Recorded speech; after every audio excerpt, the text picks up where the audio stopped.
All right, like I said the other day, this is part 2 of the 4-hour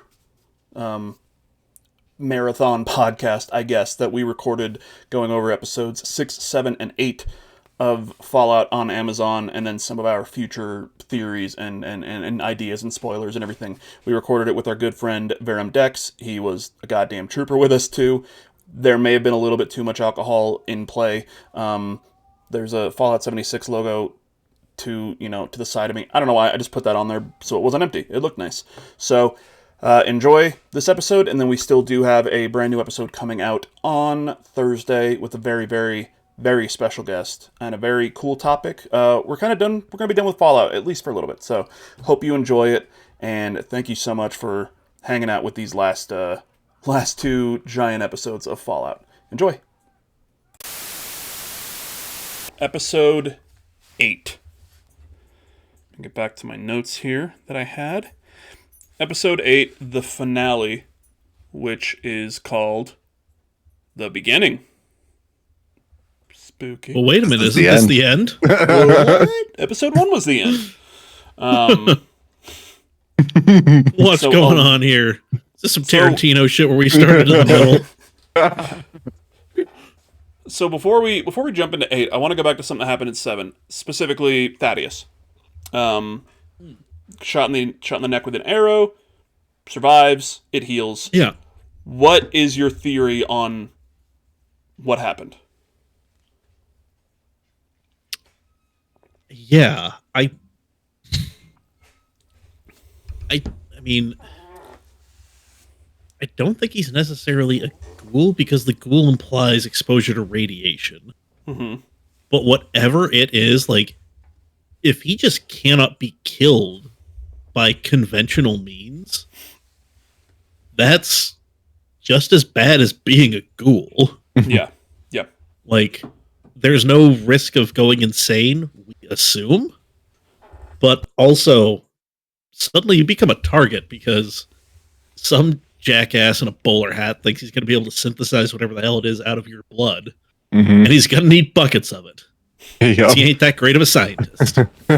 Oh. Yeah, I guess for me, like, I wouldn't say ghoul because, like, I guess ghouls are associated with having more kind of more restorative ability than your typical human.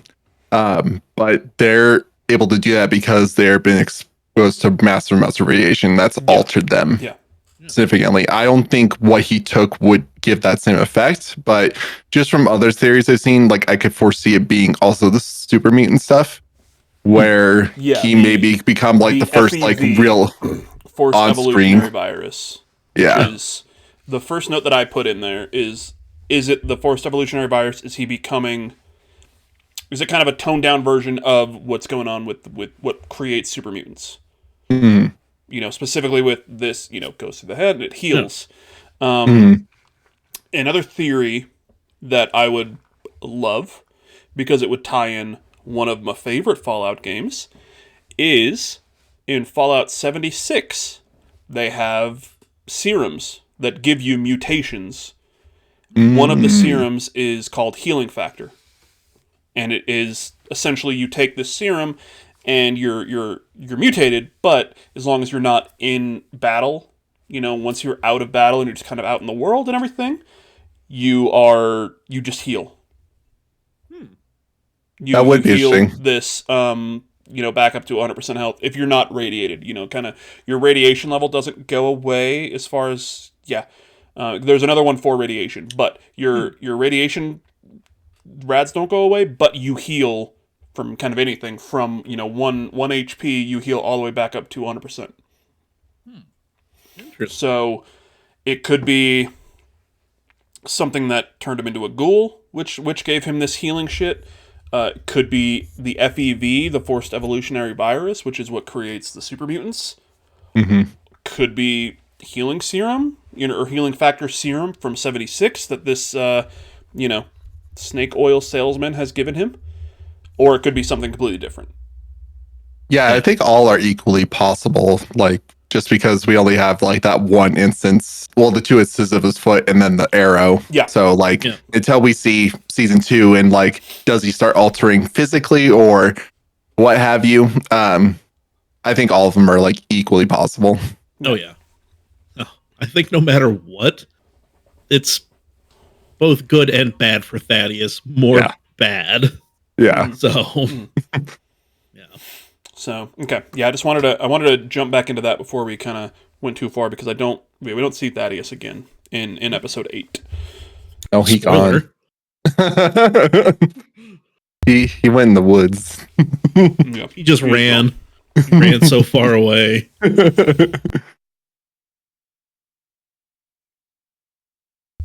So, the final episode, episode 8, the beginning, opens up with Maximus being taken to the Brotherhood of Steel base at Philly because they have completely taken over Philly. Once they, Yes, they have sacked Philly. yeah, they've sacked Philly. It is now a Brotherhood of Steel outpost. Mm-hmm.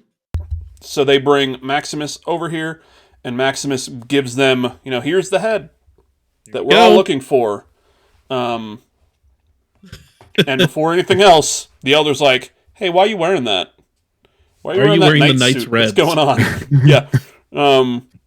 And he says, yeah, Titus died in the field. I took his place. Kind of admits to what's going on. Interesting opening move, but Yeah. all right. Okay. Throwing it all on the table there. There we go. The Elder obviously knows that it's not the right head. It doesn't have what he needs and is, kind of motioning to get Maximus killed. And Maximus is like, no, don't kill me. I can lead you to the head. I know where it's going. I know where it's at. I know I can lead you there. If you don't kill me, I can bring you there. And the Elder's like, no, I mean, for these lies and for what you did to Dane, I forget what was the, not Squire. Not Knight, with not Dane, Squire. Yeah, Dane. I know their name was Dane. I don't remember their. It was Squire. Were they a Squire? They were going to be. Well, they were going to be, but Yeah, they just got chosen to be a square. Can't remember. Yeah, but whatever was before. Yeah. But essentially, it's like for lying here and for what you did to Dane at the airfield, you're sentenced to death.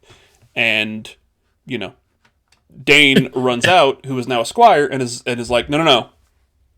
He didn't do it to me. I did it to myself. I was afraid of, I was scared of going out, so I did this to myself, and I couldn't tell you anything because I was afraid of being a Squire, and I just didn't want to go out to the wasteland. And the Elder's like, well, I mean, okay, if that's the case, then we're not going to kill you, Maximus. Yeah, and let's see here. So, yeah, once again, I took a lot of notes on this one. Oh, Snowback Mike is online. Happy birthday, Mike. So I wrote, they were faking the injury. And I said, true, or do they just say that to save Maximus their friend? I guess you could probably take them at face value, that it's true. I definitely was like, I don't know if that's the full truth just because of what we've seen in Maximus throughout the show. Like, I could still easily see him, like, doing that to somebody to get himself ahead. Yeah. And what he perceives like this will benefit me because he's shown that kind of throughout as we watch the show. It's not that he's necessarily a bad guy, but he's definitely not always the good guy. Yeah. And so I can see it as just because of their friendship, Dane says that to save him, but I can also see that he actually did it to get himself ahead. Yeah. Yeah. Either one, like either option is viable. From what we've seen from Maximus as a character.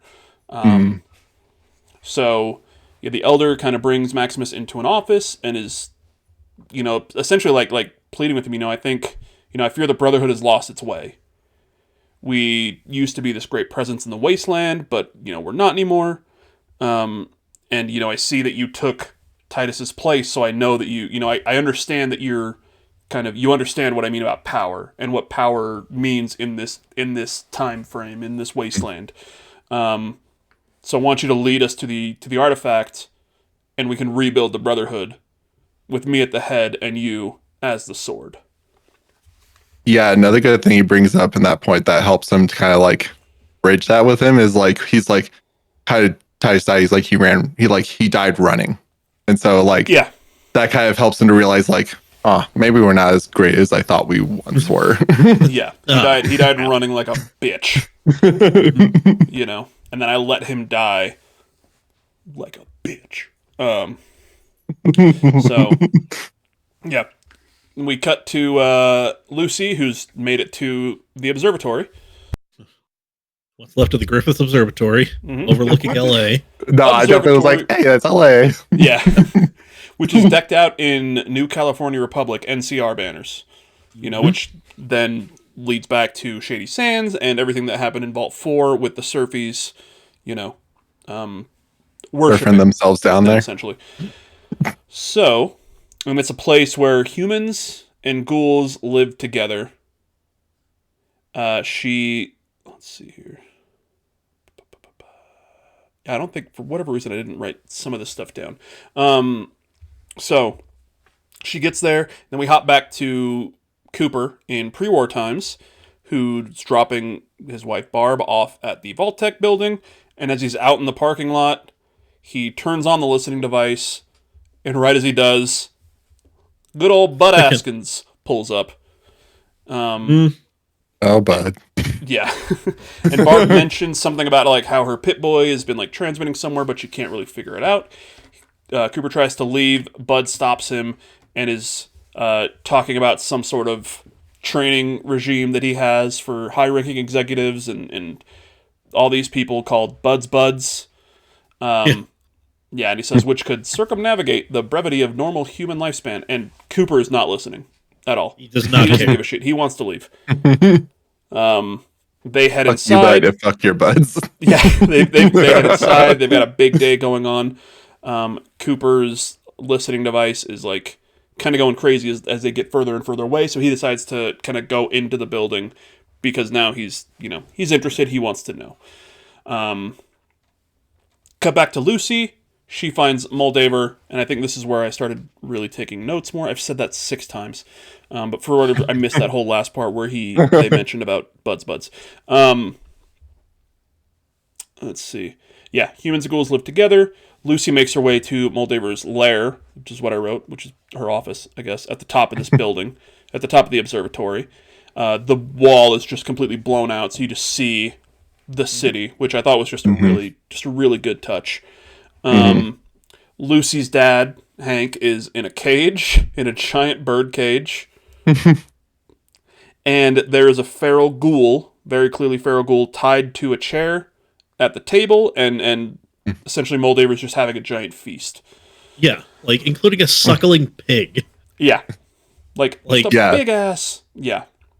I definitely was like, why do they just have a ghoul chilling at the dinner table? Yeah. Yeah, but it's like like that's a weird touch. You're a fucking yeah, weirdo. but it's like also that's an old ghoul. Yeah.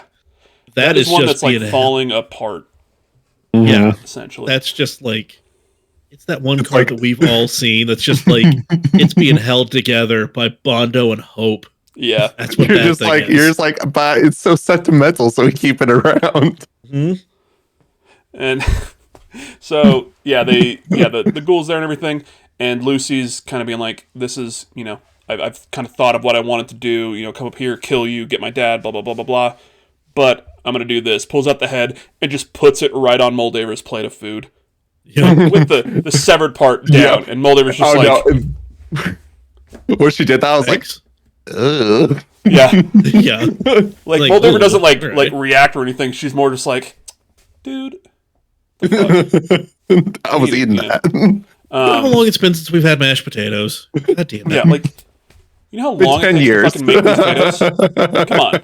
Jesus Christ. Have some decorum, Lucy. Yeah, so gives her the head, and Moldaver is just like, whatever, and like has a little thing, pulls out the thing that is in the head's neck that, he put in episode 2, and is like, cool, you got your shit. Lucy's like, you got your shit, give him my dad, we're gonna leave. Oh And no! Moldaver's like, I mean, I can do that, but do you want to know why I know your dad? It's just like, you want to know? You Want wanna to know how I know? You want to know who he is? You really want to know? Before we If you can don't, find I'm out. going to tell you. Yeah, before we Yeah, can you're find gonna out. want to know. Cut Yeah, back you're to gonna want to Vault, know this. cut back to Vault 31, and we're back with Norm. The last shot of episode 7, where he's in this hallway. He sees kind of movement over here. He hears things. He's scared, and then we find out that what he's seeing and hearing is a tiny robo-brain BattleBot, essentially, Yeah. that is now stuck on a mop that has fallen over. Yeah. A brain in a jar on a Roomba got stuck Yeah. behind a broom that It fell looks down. like a robot you would see like BattleBots, like where they Yeah. put their robots in the arena. Yeah. And the robot starts talking to him and is like, "Whoa, how'd You're you not get in Betty. here? Who are you? You know, blah blah blah blah blah." And Norm helps him because he's, you know, Hannah Montana's little brother. He's a good person. And then the robot is like, "Okay, cool. Well, the secret must be guarded," and pulls out like a little fucking Syringe. little needle off of one of its arms and starts slowly going over to Norm, who just kind of like moves out of the way. Yeah. And the robot's like, no, come back here. Blah, blah, blah. And he just keeps He's like, stand still. yeah. Let's see here. One of the things that I wrote in here, and I think, I don't know, maybe what I'm reading here is out of order from what I actually took notes in, which might be the case. Because we see the feral ghoul tied to a chair, and this is when we kind of cut to. No, this is just a note that I put in here.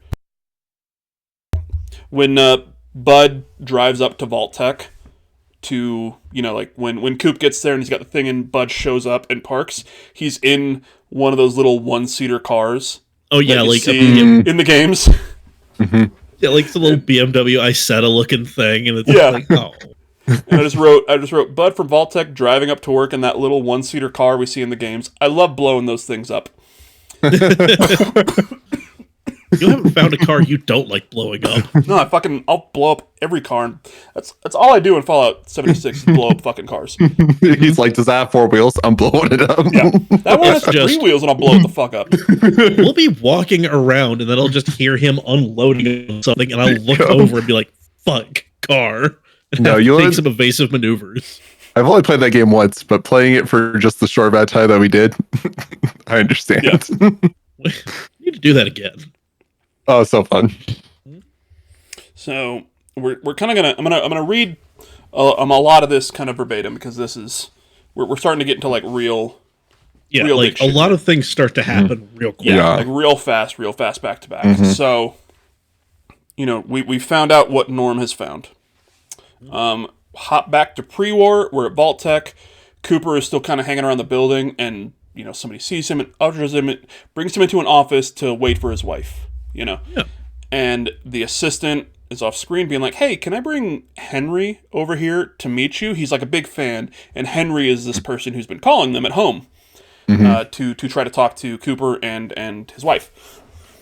And he's like, "Yeah, that's fine." He sits down. He's got this thing, and he's just listening. So, what he hears is obviously the audio, and now we cut to this room that essentially fucking Dex was talking about that he thought Vault 31 was. Yeah. Yep. It's a room with a round table with, you know, people with name tags in front of them, and as the camera pans around, you see company names that you see from the games: Repcon, West Tech, Robco, and you see these people behind them. You realize quickly these are the CEOs of these other companies, including from Robco, Robert House, Mr. House from New Vegas, and it's fucking Mr. House, mustache, fucking smoking a cigarette. Which, before we get off Mr. House, Yeah. saw a TikTok the other day where somebody just like put like Dagoth from Morrowind in place of Mr. House.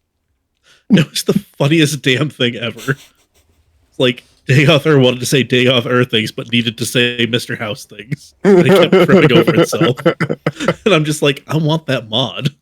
Like, I want that. Just turn my Wasteland experience into the most chaotic shit ever. Now, really quick, I think we missed kind of a really important line here from just a little bit ago in the episode when Bud shows up in the tiny car and he's talking to Cooper while Cooper's not really paying attention, trying to get this listening device here.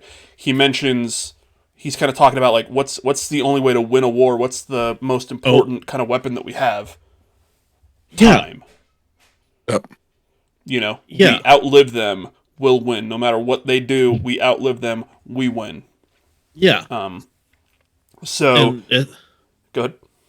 Yeah, and it's just and it's one of those just like you're more focused on what Cooper's doing, so you just hear Yeah. this in the background, and as the viewer, you're just like, yeah, no shit, outlive your opponent, kill them first, gotcha, thanks. Yeah. You know? Oh, goddamn, does that one come back to bite you? So we're back into we're in with all these CEOs from Repcon, Westech, Robco, including Mr. House.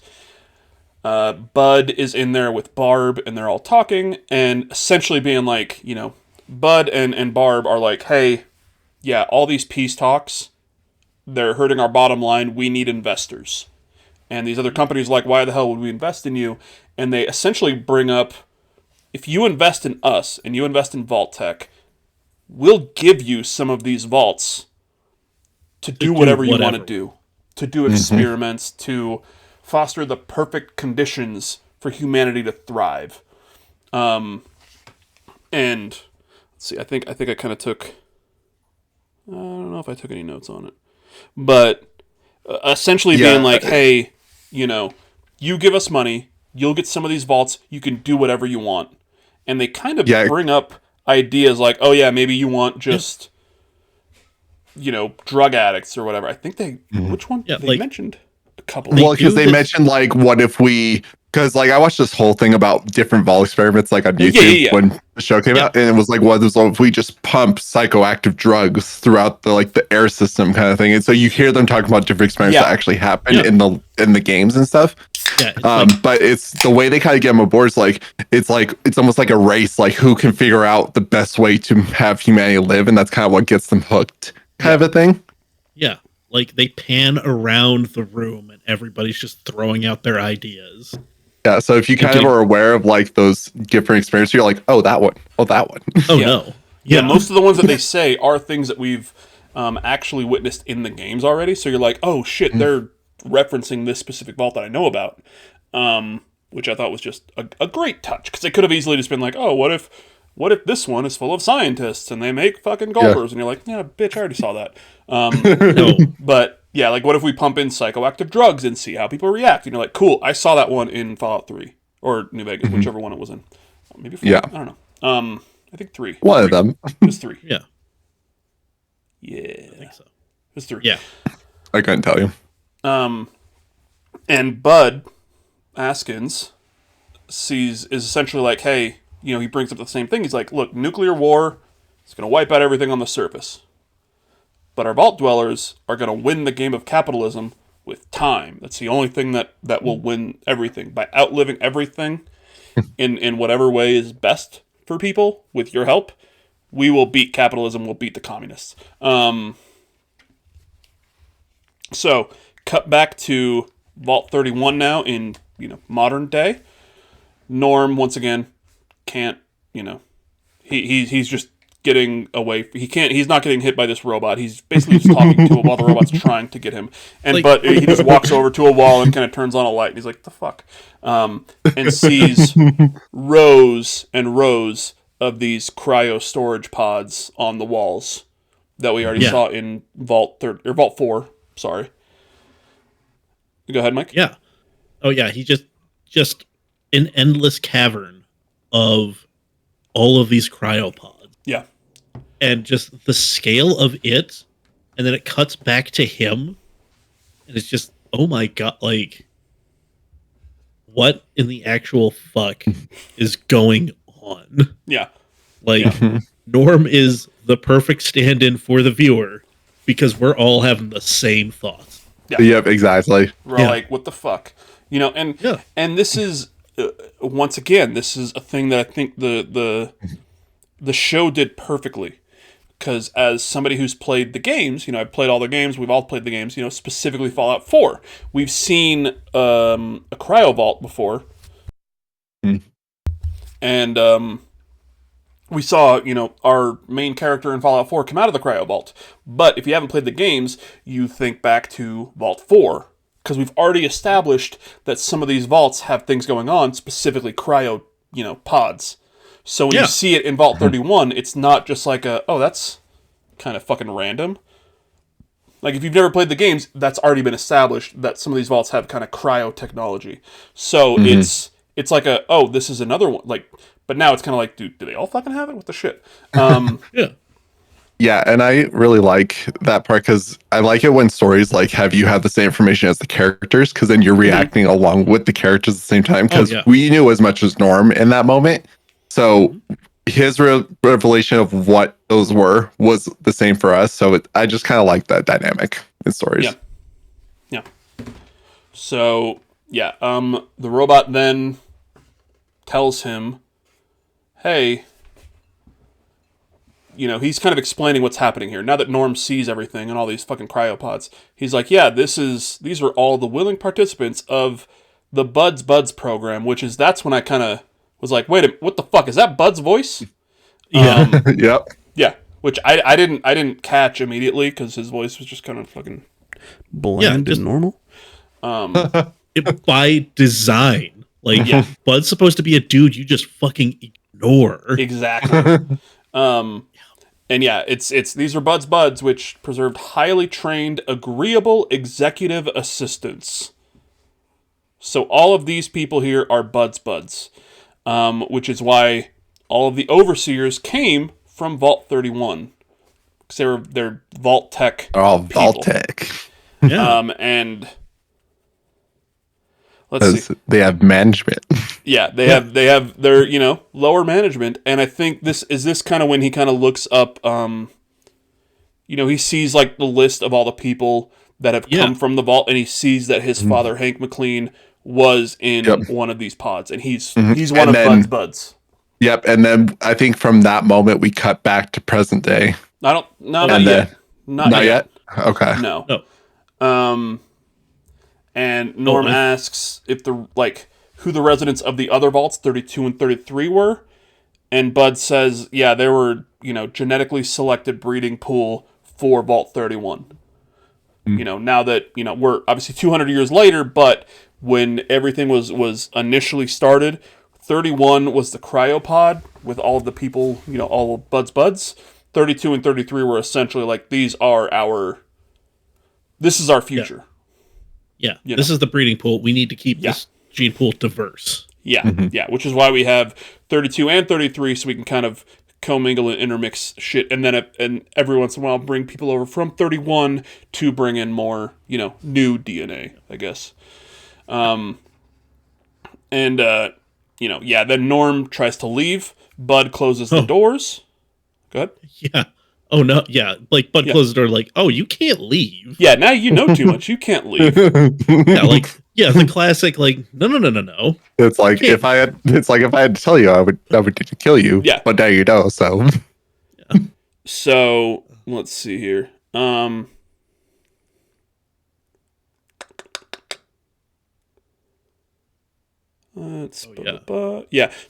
he's like, you can't leave. And there's no way for him to survive. There's no food because this is a cryo vault. And essentially, the Bud bot is like, yeah, you can take your dad's place in his cryopod. And I'll wake you up when it's your turn. When it's your turn, we'll wake you up. Yeah. So, cut to the past, back where Cooper is listening. Yeah. And he's just listening, and we're in this meeting of the CEOs. And they're all talking about what kind of experiments they're going to have. And they say, well, how can we guarantee results from this? Yeah. And Barb essentially is like, we can guarantee it if we drop the bomb. Oh, yeah. If we start this war. Oh, yeah. Like, this is like such a... Barb starts talking. Like, you can hear it, and it's focused on Cooper's face, and he's just like, come on, Barb, talk some sense into these people. Yeah. And then she says, war never changes. But we can guarantee the results if we drop the bombs ourselves. Yeah. And cut to Cooper, and he is just... He can't physically be crushed. And because he knows people are there, but I believe he is both flabber and gasted. Indeed. Yeah. Jaw has been dropped, metaphorically, not literally. Yeah. That would have required a doctor.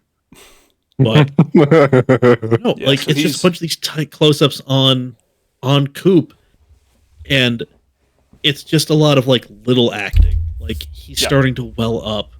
He can't really like emote that much because he's oh, my wife just signed the death warrant for the world just for a paycheck.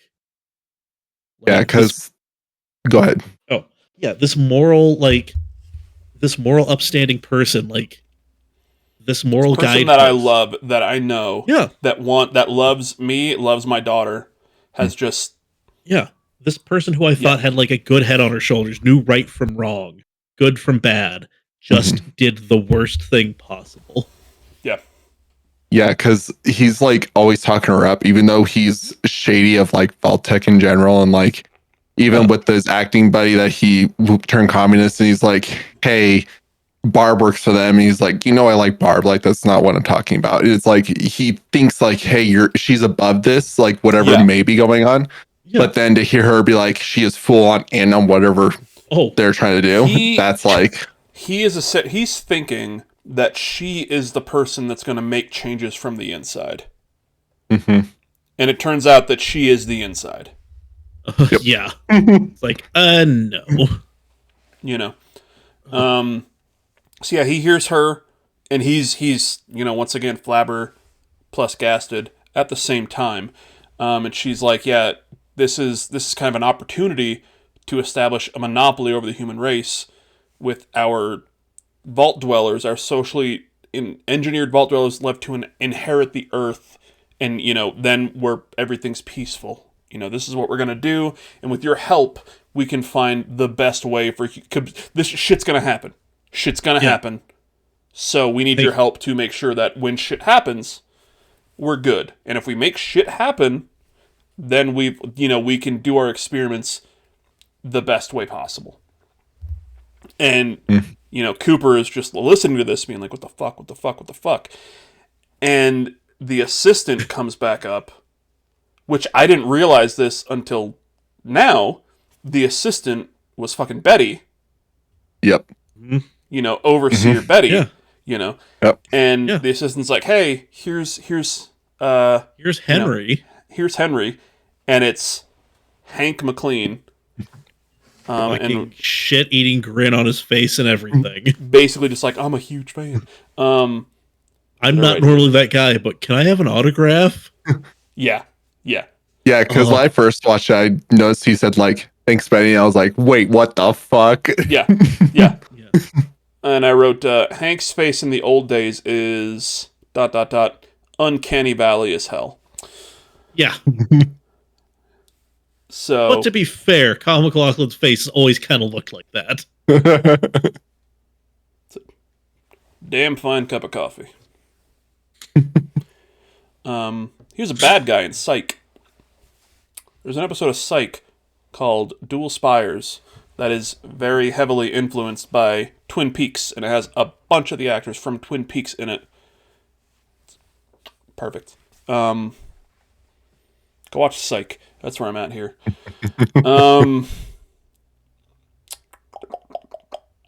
So, let's see here. So yeah, Hank walks in and is like, "Hey, let me get an autograph." And we cut back to Griffith Observatory, and Moldaver has kind of told this story to Lucy, and then is like, let me tell you how I know your mother," and tells a story of Rose McLean, Lucy's mother, discovers that something on the surface is siphoning water from Vault 33, and then figures out that, oh wait, there must be some sort of civilization up there.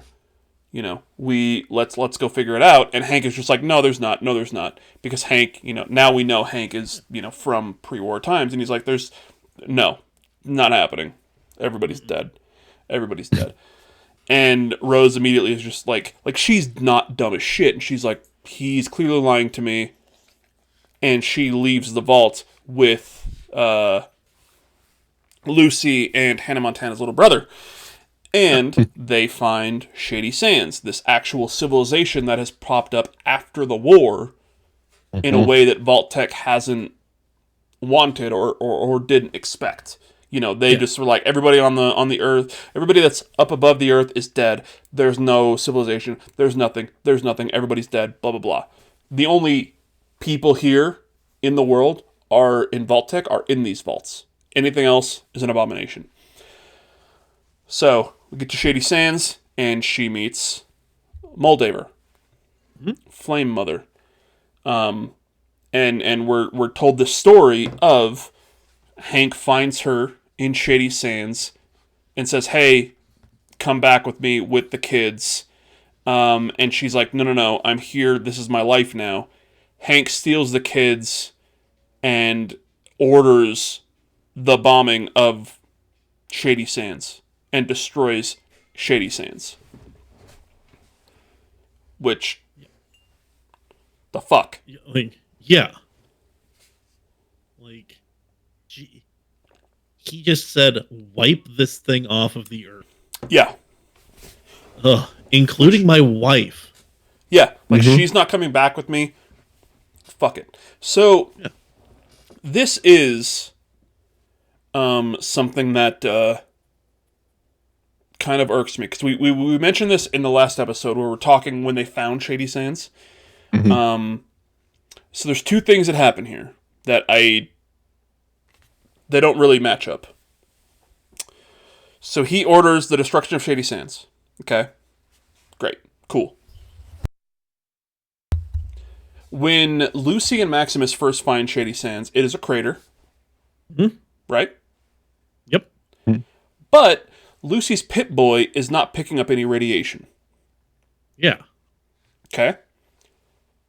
But then again, if Lucy's mom is a ghoul, that means that there should have been some very, a shitload of radiation turning her into a ghoul. Yeah. But I'm wondering. But Oh, go ahead. Moldaver, who also was in Shady Sands, is not a ghoul. No. She looks fantastic. Like, so, yeah. Yeah. Go ahead, Dex. I'm wondering if there's some like, no, don't be sorry. If there's some timeline stuff we're not seeing fully, just like maybe, like, I don't know, like if I was to create a theory, like what if Norm and Lucy were put into cryogenic pods at the time, and that kind of, they're much further into the future than they thought they were, kind of a thing, and so a lot of time has passed since then. I don't know. So there might be some like just timeline stuff that might be. Yeah. I mean, We're I unaware know of. that there's definitely going to be some timeline fuckery that we'll learn about in season 2. Simply because we saw Moldaver pre-war, and then we saw her at Shady Sands. But she wasn't one of Bud's buds, but maybe she was from Vault 4, because they had cryo people, and then that's where other people from Shady Sands came. You know what I mean? So, like, there's some sort of timeline fuckery that we don't know about. It could also be they maybe had cryogenic technology there, because when they show Shady Sands, it shows like, hey, this is like an actual like. Oh yeah, The when most they show civilization that like you see. when you hear the things from Shady Sands, which goes back to, as she's telling the story, we cut back to Lucy's memories of her mom that she explained to Maximus, being like, yeah, I remember, the sun and the warmth from the sun above me, but then it just turns out that was just my mom, and the sun was just this picture. No, the sun that she's remembering and her mother was the sun when she was in Shady Sands, and there was a fucking train with the shit. Yeah. You know what I mean? Yeah, because definitely when they did kind of almost that panoramic thing, I was like, this looks like a advanced town. Like there's civilization. There's a town here. There's people here. There's shit here. Yeah. And once again, when we saw the billboard, it was like Shady Sands, the first capital of the NCR. Population 32,000 some odd people. Like that's a fucking town. There's more people there than are in my town now. That we literally just became a city a week ago. We were a township until a week ago. That's neither here nor there, but it's just something that I learned. I didn't know that. Wow. I didn't vote on it. I didn't fucking vote on it. I don't know. There's like 200,000 people where I live, so Yeah, you live in Las Vegas, the land of I don't live. sinners and I don't whores. live in Las Vegas. Las Vegas has like a billion people. Yeah, I know. I don't know. Las Vegas is cool. I'll be there in October. See you there, Lars. I will not. You should be. Come to When We Were Young. It'd be a fun ass time. Oh, that would be a lot of fun. Maybe we'll Go talk to about either day. I'm going to both days. So, Mike, you too. You and your better half. Come to When We Were Young this year. Alrighty, I'll put my school plans on hold. Good. We need school. You can go to when we It's were on the young. weekend. Now, as we speak of the weekend, Anyway. let's go ahead and really dive into this Drake Kendrick Lamar shit. I'm going to be no help here. Speaking of being cloistered away in a vault, J. Cole, just hoping they never open up his vault. Sorry, that was on me. Sorry, guys, you go ahead. J. Cole won. This whole thing is like, I don't listen to a lot of rap. It's not that I don't listen to any, but like this whole thing like is just over my head. It's fun watching people kind of react to it, but I'm like, Yeah. I was sorry, that was my truly here. I was in Blessing Adeoye Margarita. Jr. from Kind of Funny. He was doing a stream about the Drake song that dropped, Family Matters, the other night, and he went live on Twitch, and he was doing a stream talking about it and like listening to it and everything. As he was talking, 20 minutes, ooh, you drunk motherfucker. Like 25 minutes later, as he's talking, Kendrick Lamar dropped a response. And I'm watching Blessing being like, yeah, so this and this and this. What the fuck? Kendrick just dropped! And like, and then just went right into that. But yeah, sorry. I was totally kidding about that with the weekend thing. But yeah. So, yeah, destroy Shady Sands. Go ahead, Mike. Oh, I was just going to say, I love that Drake told Metro Boomin to go make some drums. And so Metro Boomin makes some fucking drums. And it's such a sick beat. Like, holy shit.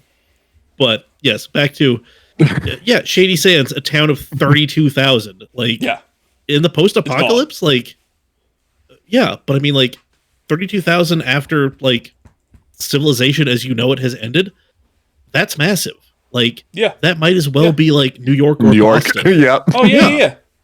Yeah, when like, the entire world has been destroyed by nuclear fire, like, 32,000 people, you know, fucking even 10 years later, like, but this is still, like, what is this, like, 100 some odd, 150 years later? Yeah. Like, this is very recent in terms of when Lucy finds this, because as far as we know, and I could be wrong, Dex, going back to what you said, as far as we know, Lucy and Hannah Montana's little brother were not put into any sort of cryotubes. So, if we just think about from when they were, you know, when Lucy was a child, old enough to remember the sun on her skin and the warmth and her mother, to now, it's been 12 years? 13, 15 years? Mm-hmm. Yeah. You know? And at that point, Shady Sands was no longer the capital of the NCR, but very clearly, you know, there was the fall of Shady Sands, and then there were the bombings.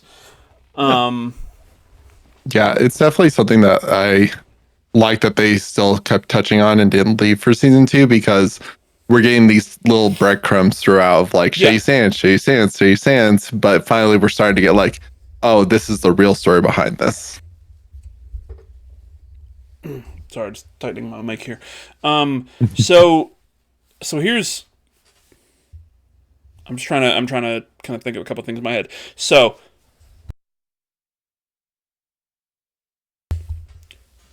the fall, going back to the board that Lucy found in Vault 4. We've got the fall of Shady Sands in 2277. And then we have, you know, the actual like bomb falling and destroying it. Mm-hmm. So we can kind of surmise that Lucy was there right before the bombs fell. You know, Hank came and took Lucy and Hannah Montana's little brother, left, and then ordered the bombs to destroy Shady Sands. Is that fair? Yeah. Yeah. Okay. And the fall of Shady Sands, some people are kind of attributing that to kind of the closer to the first battle of the Hoover Dam. And the fall is not necessarily the destruction of, but when Shady Sands kind of lost its power. Yeah. So Like, when yeah. the NCR maybe switched from Shady Sands to a different place for their capital. So when we see the billboard that says Shady Sands, the first capital of the NCR, with a population of 32 some odd thousand people, then you kind of have to think, all right, so when the bombs dropped, there were 32 some odd thousand people there. You know, so this was significant population. a complete, this was a significant amount of people that they dropped the bombs on. And there's definitely like a kind of disconnect of like how it's talked about. I feel like throughout the show is when Lucy talks about the bombs dropping, she's very much talking about when the original bombs dropped. But when they talk about she's talking Chase about what Sands, she's it's like learned. Yeah, because the Maximus makes a point of like, no, I was there when the bombs dropped, kind of a thing. So it's like the timeline isn't all cohesive with all the characters, kind of a thing. And so that's a very interesting point throughout. There are different histories. Yeah. Lucy has a history of the bombs dropped 200 years ago during the Great War, and it destroyed the world, and my people have been living in the vaults ever since. Whereas, and we spoke about this in the last episode, where Maximus is like, no, I was a kid when the bombs dropped, and I survived in a fucking refrigerator and like Indiana Jones. That's when I was like, is she incorrect on the timeline? Like, did this happen so much more recent for her? And I was so confused. I was like, how is this going to turn out? Because I was like, is his timeline more correct or is hers? Like, I was like, where's this going to fall? Yeah, and that's it. We spoke about this in the last episode, because I think that pops up in either, I think 5, where they get to Shady Sands, and that's what my note was she's like, 200 years ago, and he's like, no, they dropped when I was a kid, and then we get to Shady Sands, and he's like, when I was a kid, this was destroyed, and that's when the bombs dropped for him. Yeah, because we have the full context, and they're just both saying the bombs dropped, so it's like, which one is right here? They both are. That's the thing. Yeah. So we find out that they're both are just based on their own lived experience. So for Maximus, and I assume a lot of people from Shady Sands, when somebody mentions, when the bombs dropped, they mean when Shady Sands was destroyed, which now kind of goes into like this entire, not even alternate history, but just the history of the world now is not the bombs dropped when the Great War happened 200 years ago. Yeah, the bombs dropped when Shady Sands was destroyed. Because that's more more current. Yeah. Yeah.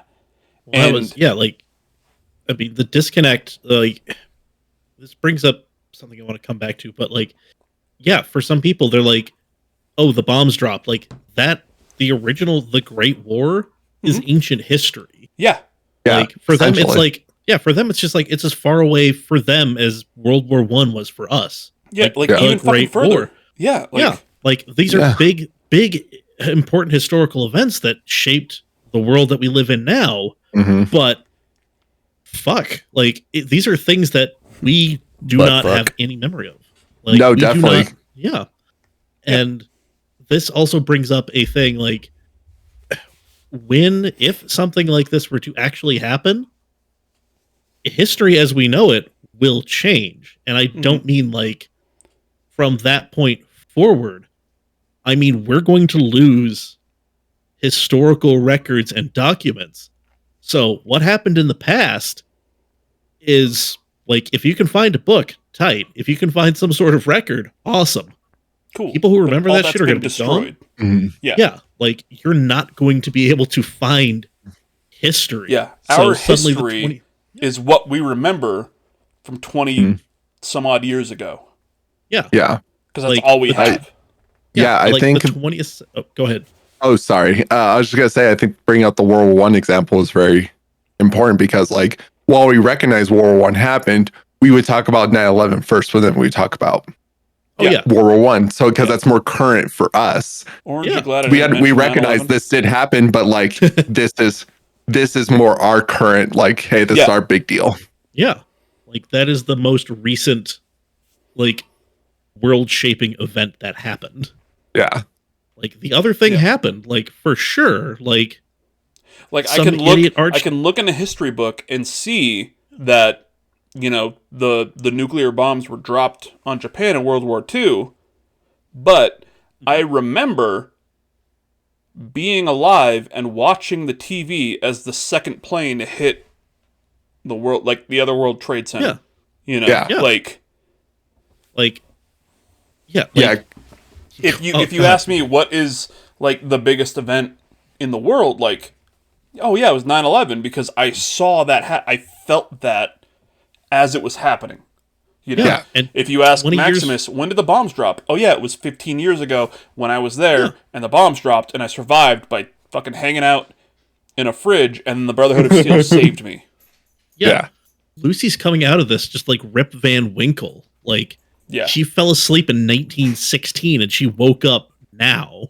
And she's like, Yeah. "Oh, how did the Great War go? Yeah. Which one?" How'd everything No, definitely happen?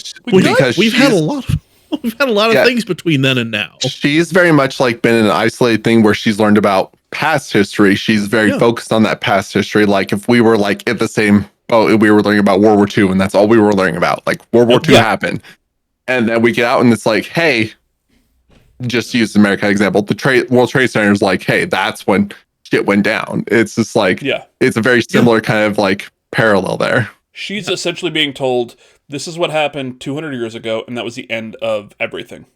Yep. Yep. Civilization is here in the other vaults, and that's it. Nothing else Yeah. happened after that. Time stopped. You are being sent up there to fix everything. We are You are waiting, the current event. You are the current event. Yeah, exactly. we're waiting for the surface to stop glowing. Yeah. And then Reclamation Day will happen. Reclamation Day. Reclamation Day. When they mentioned that, oh my god, I was so happy. Oh yeah. No, Play it's Fallout just so 76. Play it. yeah, it's just so Seriously. interesting to see. Dex, Mike, shut up. Go play it. Okay, Okay. shutting up. Yeah, everybody go play it and come back. Okay, I'll be right back. Did you play it? Cool. Welcome back. Yep. It's a great game. Anyway. After that fun Fuck little tangent about Microsoft the for importance closing of out history. 4 studios today as we're recording this. Fuck them. Seriously. Yep. God damn. Yeah, Redfall sucked, but those people don't deserve to lose their fucking jobs. Well, it's funny because that was in development before they even bought Yeah. the studio. And it's like, and we gotten reports that they didn't really want to make that game. No, yeah, they when absolutely Microsoft did not took wanna make over, that they're game. like, It's oh my like- god, I and- hope they come back and fucking cancel this because this It's isn't like going well. knowing that history, it's like you would think like let's actually give them actually even a real shot to do something they're passionate about at Nope. the very least. But no. Nope. This is a perfect example of Microsoft bought something that they knew was good, but then tried to force it to do this thing that they wanted. It's like a I mean, sports well, team picking up to- a player. To be fair, And- they were making Redfall ahead of time. Yes. But It wasn't Microsoft came in, bought them, and said, make this game. And they're like, what the we don't fucking want to do this. But No. instead of listening to this company that you just bought and being like, hey, like, look, man, we're trying. This isn't going well. Maybe we do something else. And, you know, them expecting Microsoft to look in and be like, no, this isn't going well. We should probably do something else.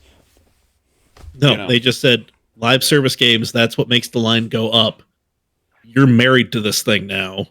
Yeah, no, I love a line that Tim Gates talked about in one of the layoffs. It's just like these companies are always after this infinite growth. It's not about necessarily steady growth. It's about like we need to be getting that Yeah. extra 5 billion every year. So if we made Yep. 5 billion last year, we make 10 billion this year. Mhm. And so it's unsustainable. And so when they don't make that, then they're going to hurt the people who are actually making on the profit. And it's just this terrible cycle. Oh yeah. And just throughout this whole thing, it's just like I don't know if you saw, like, it was a former Blizzard CEO, but he was like, "Oh, Phil Spencer's like he's probably really shaken up about this." It's like, Yeah. I don't give a fucking fuck, dude. care. He doesn't. He's- He's God. He's making 10 million a year. Like, he's not affected by this in any material way. These other people had to figure out how the fuck they're going to be able to pay their bills and shit. Well, Kotaku came out with an article today as we're recording about how we need to stop giving Phil Spencer a fucking pass on this stuff. No, I 100% agree, because it's like, I think in the long run, post Xbox One, he's been a good force of changing the perspective on the brand.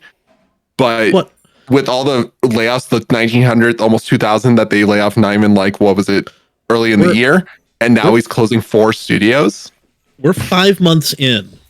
And in the gaming industry, they have made as many people has been laid off in 2024, 5 months in, as the entirety of 2023. That's fucking insane. So and like a thing I've always said is like, it's wild that video games are the most like profitable and successful medium out there. But it's the most poorly mismanaged thing out there. Yeah. It's just fucking wild. Yep. Anyway, this is a great topic for another day. I 100%. We'll get you back and we can rant on this. So, 100%. I have so much to say. I mean, let's just bring it back here. So, yes, going back to the Fallout television show. So Phil Spencer is in this room with like Rob Tech and West Tech talking about whatever experiments he's going to run. Oh, were we talking about Fallout?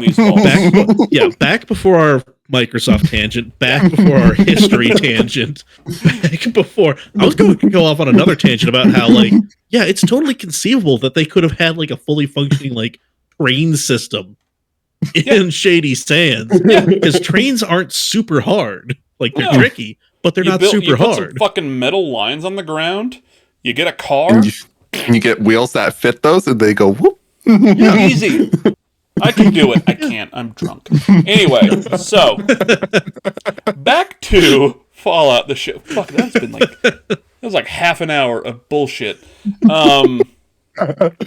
This is what happens when you do a 3-hour podcast. This shit happens. Dex, I'm not sure if you're fucking streaming tonight. I'm sorry. I'll still stream. It's okay. Yeah, he will. He's fucking great as shit. Everybody's play that game where you're slapping things, because that was just enthralling to watch. At VerumDex on Twitch. Yes. Go ahead and follow him. He's even if it's for like 2 hours, I'll do it. It's fine. I want to be consistent. Love him. One of us here has to be a consistent streamer. Jesus Christ. Yeah. So, I think the last thing we talked about was Cooper meeting Hank in the past. Mm-hmm. Yes, Cooper and meeting then Hank. we cut back to Griffith Observatory, and Moldaver's kind of told all this to Lucy. And then, she's like, that's how I know your mother. And this is a desiccated corpse right here. Yeah. And I'm not sure if she says that's your mother. No. I think it's more of alluding, like she's like kind of hinting like, hey, that's your mom. And then she kind of like sees the pendant, and that's when she's like, oh shit. Wait, that's how I know your mother. Yeah. So, and she's like, the device in this head that you brought me was the secret to cold fusion, which was that thing that was mentioned earlier where she's like, I had this idea to give energy to everybody. You know. And then Vault-Tec bought it and shelved it. Yeah. So, which would provide everybody with limitless energy to rebuild a new world. Mm-hmm. And Vault-Tec took it and shit. So she takes it out of there. She's got this chip. She installs it in this machine that just happens to be in the fucking observatory. You got it. I mean, that's probably why she's there. We all know observatories are perfect homes for cold fusion. Yeah, what they're made she's for. Like, I've got this thing. The only way I can get it. The only way I can get this thing working. The only way I can get this thing working is with the code that your father, Hank from Vault-Tec, has. Yep. Mm-hmm. And that's like her way of being like, this is how I'm going to prove it to you. Yeah. And then Lucy's like, but what happened to my mother? Where's my mother? And that's when Moldaver kind of just points to the ghoul. Doesn't say anything, just was like, well, Lucy, there's 4 people in this room. Talk to 2 of them, and you're one of them. So... And Hank is in his birdcage being like, no, she's lying. Don't fucking listen to her. Don't listen to her. And Lucy just, comes into her own and is like, no. Give her the code. Yeah. Give her the code. And And eventually he's like, you know, give her the code. And Hank's like, fine, here's the code. You know, up, up, down, down, left, right, BA select. They had a sponsorship with Konami. It's the Helldivers code. He's calling it reinforcements. I honestly, it was either this today or is my up, up, down, down esports jersey that I was going to wear. That is a great YouTube channel. Xavier Woods, please come onto this podcast. Talk about games with us. That'd be awesome. Please. Yeah, so Lucy's like, give the code, and he gives the code, which one, you know, I mean, as you see that, he gives the code, she puts it in the machine, and it turns on the fucking city. Like, from this wall that is completely gone, you see all of the power turn on in the city of LA. Which, like, as somebody, like, you're just watching the show, you're like, oh yeah, fuck yeah, she was right about that. Which means, was she not lying about anything? Like, is that her fucking mom? Yeah. Real quick. The code that Hank puts in, 10/10/97. The date, Fallout the 1 came original. out? Yep. Original one, yep. Fallout 1 released. So, fun little nod there. Yeah. Yep. Look at that. Bethesda not shitting on the original Fallout games or New Vegas. It's crazy. Yep. Oh right? my god. Wow. Challenge? Wow, almost impossible. Wow, you give something to competent writers who have no real, like, stake in the Bethesda thing? Wow. They look at the source material as a whole? Holy shit. So anyway. Yeah, so, you know, the code obviously works. Everything is turned on. And then Lucy is, I think she understands at that point, okay, yeah, if Moldaver was not lying about the cold fusion and about Hank knowing the code and about this and this and this, she wasn't lying about anything. Yeah. And that is my mom. And then Hank, you know, notices this and is like, look, I did what I had to do to save everybody. She's not different from me. She's doing what she has to do to save people. I did the same thing. I can't help it being like, But I'm... the fuck are you even saying? That's not even the same fucking thing. You're in the same ballpark. And then, every villain is so the I don't hero know if of their she own hasn't story. turned anything on just yet. No. Sorry. Got everything ready to go. Yeah, everything's ready And to go. then- And it's like that fucking countdown of, you know, 20, 30, 40%, blah, blah, blah. Yeah, I haven't fully activated yet. Yeah, sorry about that. Yeah. So she's kind of, you know, Hank is like, look, I did this to save everybody because this is what I had to do as the leader, blah, blah, blah, blah, blah. And she's not different from me. She killed people. She did this. She killed, you know, Vault 32. She killed this. She did this. She's not, we're the same.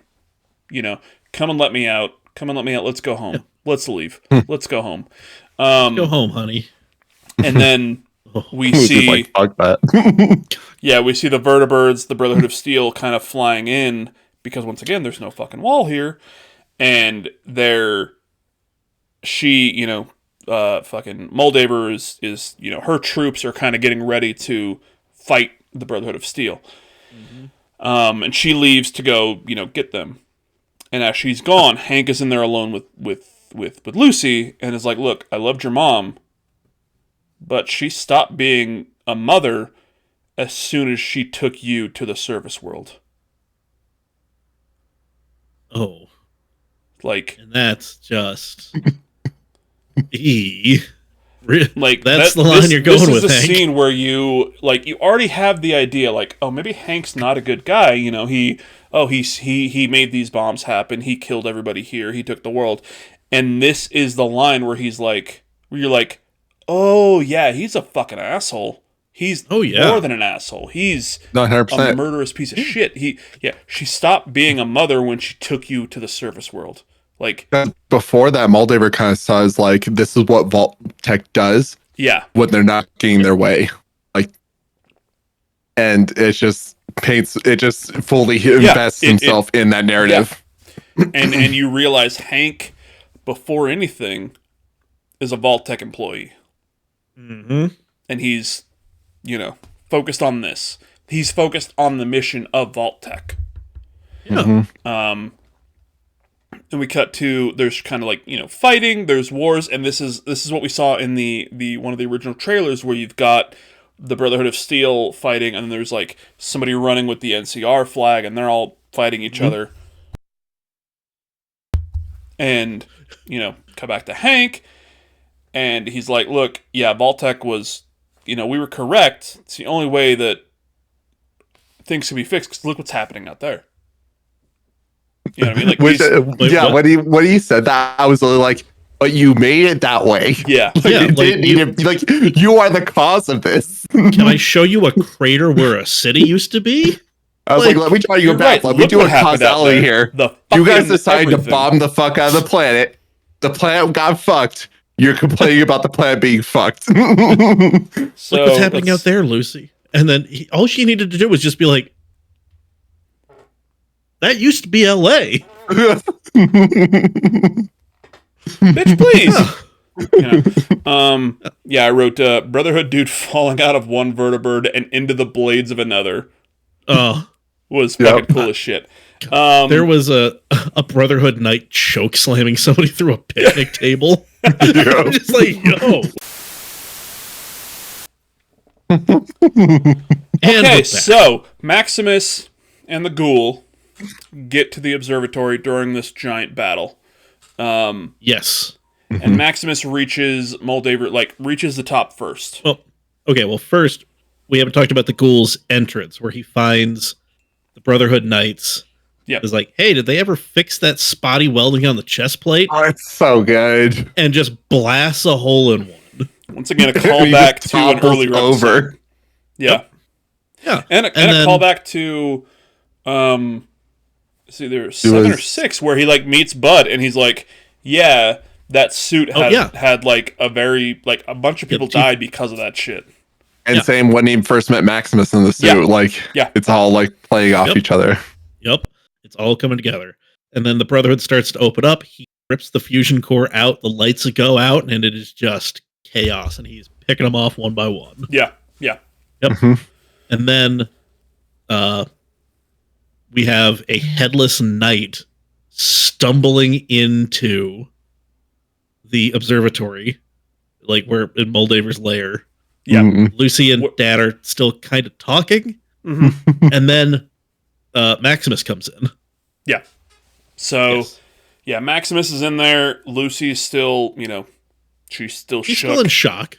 Yeah. And Hank, Maximus knows, this is her father. She came here to save her father. So she's, shook. She's scared. And Hank is like, save me, help me out. And Maximus, thinking he's, once again, doing the right thing, which is what we've seen Maximus doing, where he thinks, Knight Titus is a bad guy. I'm going to do the right thing. I'll take over. You know what I mean? Kind of things that we've seen from him this tracks. Lets him out. And then is like, Lucy, let's go. And she's like, no, you got to leave him here. He destroyed Shady Sands. He's the reason that the bombings happened. Yep. Meanwhile, Hank is putting on power armor. Yeah. And I noticed this. He puts on the power armor, and in the background, he does a fucking twirl around the giant projector thing. Instead of just walking around it, he just he's spin moving this inanimate object. He's got to have the style. Just got to put the giant projector on skates, I guess. Hey, correct me if I'm wrong. If when she mentions he destroyed Shady Sands, that's when Maximus has the flashback back to yes. Oh fuck. Yeah, you see him come out, and you see another shot, kind of more from his perspective, and you just see charred, burned bodies. Yeah, which is the true horror. Fucking great, because we see these flashbacks of Maximus in Shady Sands, now that we know it's Shady Sands. Yeah. Throughout the entire series, where the first time you see it, he's coming out of the fridge and he sees this Brotherhood soldier, and the next time you see kind of more and more and more and more, and now you're seeing, comes out, he sees this, he sees these charred bodies, he sees destruction. Now he It's knows where definitely it's a- coming from. It's Nope. definitely like you see almost like how he coped with the drastic event of like he idolized the Brotherhood of Steel. Like this was like, hey, I was in trouble, they saved me, kind of thing. And then slowly you kind of see what the real kind of context is of like this was a really bad fucking thing, and he kind of repressed that for a while. Mm-hmm. Yep. Yeah. And then Dad comes around in the power armor without the helmet because, again, Knight stumbled in headless. My question is, where's the rest of the Knight? So, I just But- kind of assumed that was one of the nights that the ghoul, yeah, fucked. like it had Fucked. it had to Would be, it? Not fucked. I mean, maybe. Who knows? Who knows? you know. Would it be so funny if he just walked in with the helmet on? He's just Yeah. like, what's that? Just walks in with the helmet on, fucking zipping his pants up, being like, "Yeah, I know what's happening." Oh yeah. Then yeah, Hank and Maximus meet, like lock eyes. Maximus is pissed, goes to punch him, and Yeah. then gets his shit absolutely rocked. Like Yep. bonks his head off the projector. He's just done for. So if you didn't know, Hank- power armor is very strong. Who'd have thought? Hank is making one last plea to Lucy, trying to plead his case, get Lucy to come back with him. Yeah, basically being like, "Come with me. You've Come with seen me. the outside world now." You know how horrible Yeah. this is. Like, let's go back home. And then he gets shot in the fucking face. Yep. In walks the ghoul. And it's just like, finally, this thread is connected. Yep. Here we are. Ghoul is ranting, and he finally ends it. Where is my fucking family?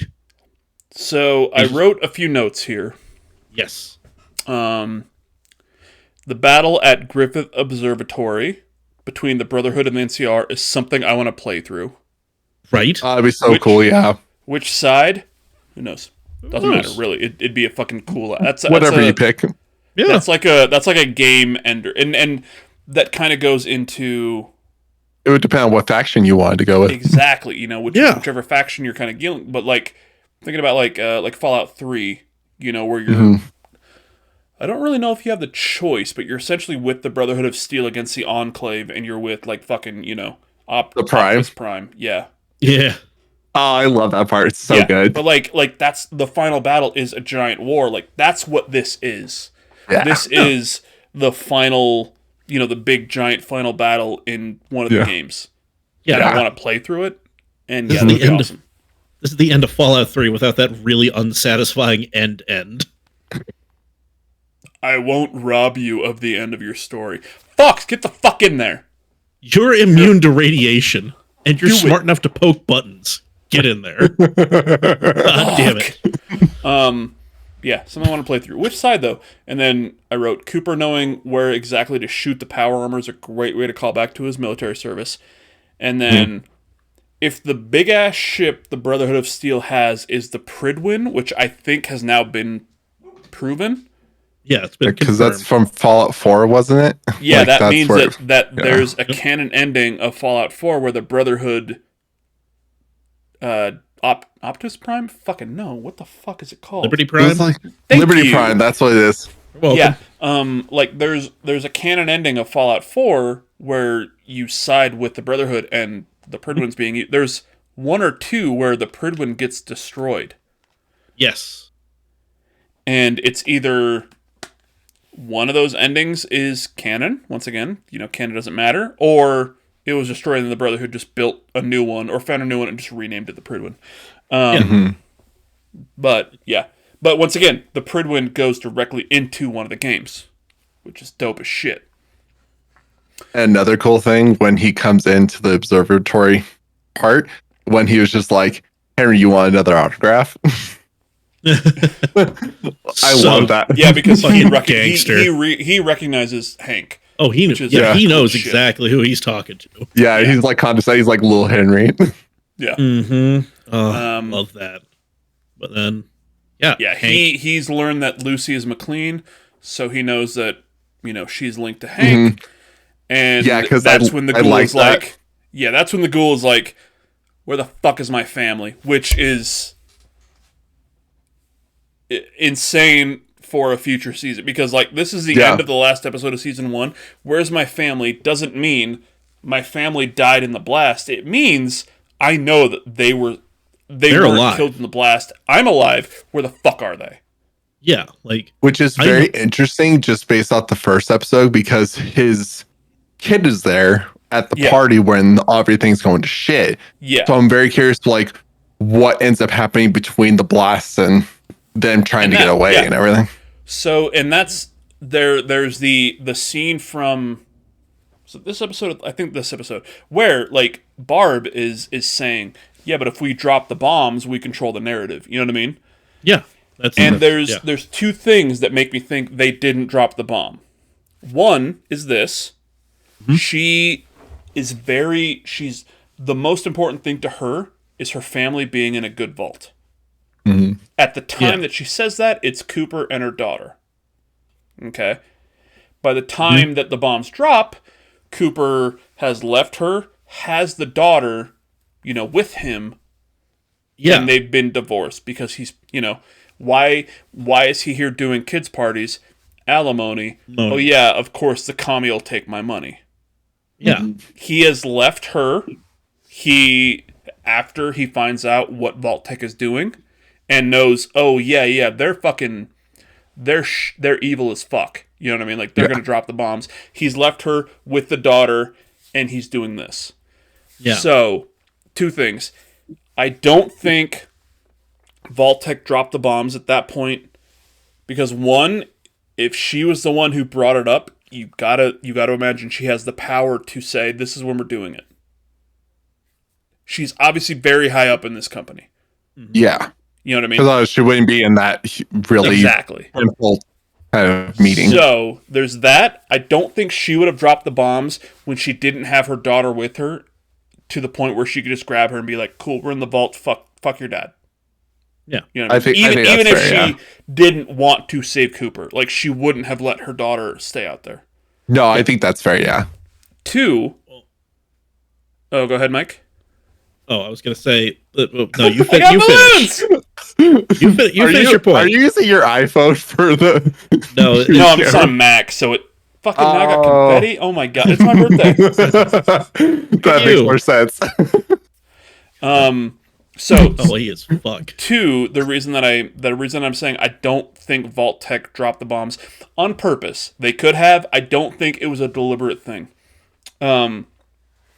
Two goes into Fallout New Vegas, where the idea that Mr. House, who was in that meeting, was planning to have the platinum chip that he needed to upgrade Vegas to be able to withstand everything, delivered the day after the bombs dropped, and then everything got delayed. He was in that meeting. He would have known when everything happened. So he wouldn't have been like, oh, deliver this platinum chip on the 5th if he knew the bombs were dropping on the 4th. Yeah. So that leads me to believe that the bombs were dropped in a time where someone made the decision, obviously. It wasn't just these things fucking went off on their own, but the people that we think may have pressed the button didn't press the button. Yeah, I think it wasn't this cabal of people. And the other thing is, in this cabal, which I don't think we mentioned, in this round table of CEOs, it also cut to somebody above in the shadows watching. Yeah. Who I have to believe is somebody from the Enclave. Yep. That makes sense. Yeah. That would make sense. Yeah. Yeah. But go ahead. Sorry. What I was gonna say is that if I remember correctly, before this, lore wise, it was stated that China had dropped the bombs first. Yes. There have been theories that Vault-Tec dropped the bombs, but I know there's been theory. I just remember like in terms of like if we had a hard thing, that's like what was understood from what I understand. We don't necessarily have a hard thing. Yeah. And even in the lore of Fallout, where the lore of Fallout is very Americana. Todd Howard said this in an interview with Kind of Funny a couple weeks ago. Hey, I don't see Fallout going out of the country because Fallout is Americana, is America. So if the lore of Fallout is the Chinese dropped the bombs, that can also just be the American, history. Yeah. No, We didn't do definitely. Because China like did I it, could also we see responded to like it. Yeah. if like whoever that mystery person is, if they're the ones pulling necessarily what decide when the bombs dropped, Yeah. if they use China to do that, like outside of the company, Okay. like I could see that as like a theory kind of thing, but like it'll be interesting to see where they end up kind of going with that. Okay. Yeah. Yeah. Mike? I will push back on the Vault-Tec didn't drop the bombs thing because Barb, was high enough up. Barb was high enough up to instigate this thing, but also high enough up that she might not have been able to stop this. Which, and Mr. House, and I Yeah. and I'm opening up another drink here, more recap juice. Let me make it clear. I don't think Barb dropped the bombs. No. Yeah, that's what I want to say. I don't think she made the No. decision to be like, cool, yeah, But this is what we talked about. It's She had happening like here. she like implanted that idea. She was like, yep. Yeah. "Here you go." She put the idea out there, which at that point you can't unring that bell. Yeah. So however much she was like, no, wait, my daughter's out there. Somebody's like, nope, line's got to go up. Yeah. Yeah, Goodbye, LA. Because in that meeting, nobody else was thinking of that, but she was like, No. "Here's how we do She's it," the one who brought it up, being like, "Look, we can force this to happen." Or and then in capitalism, thought they're like, Yeah. And with Mr. House, like, he's more than willing to like play everybody in that room against each other as long as he comes out on top. 100%. So that's one of those. It's just like, I don't think he was caught flat-footed by the bombs dropping for his plans for Vegas. Yeah, like once everything happens, this is a very seminal quote from one Rainn Wilson in the motion picture Juno. This is one doodle that can't be undid, home skillet. When the bombs drop, the bombs drop. Yeah, like you can't, like, that's one of those. These motions were set in. Thanks, like, Dex. Like no tweet.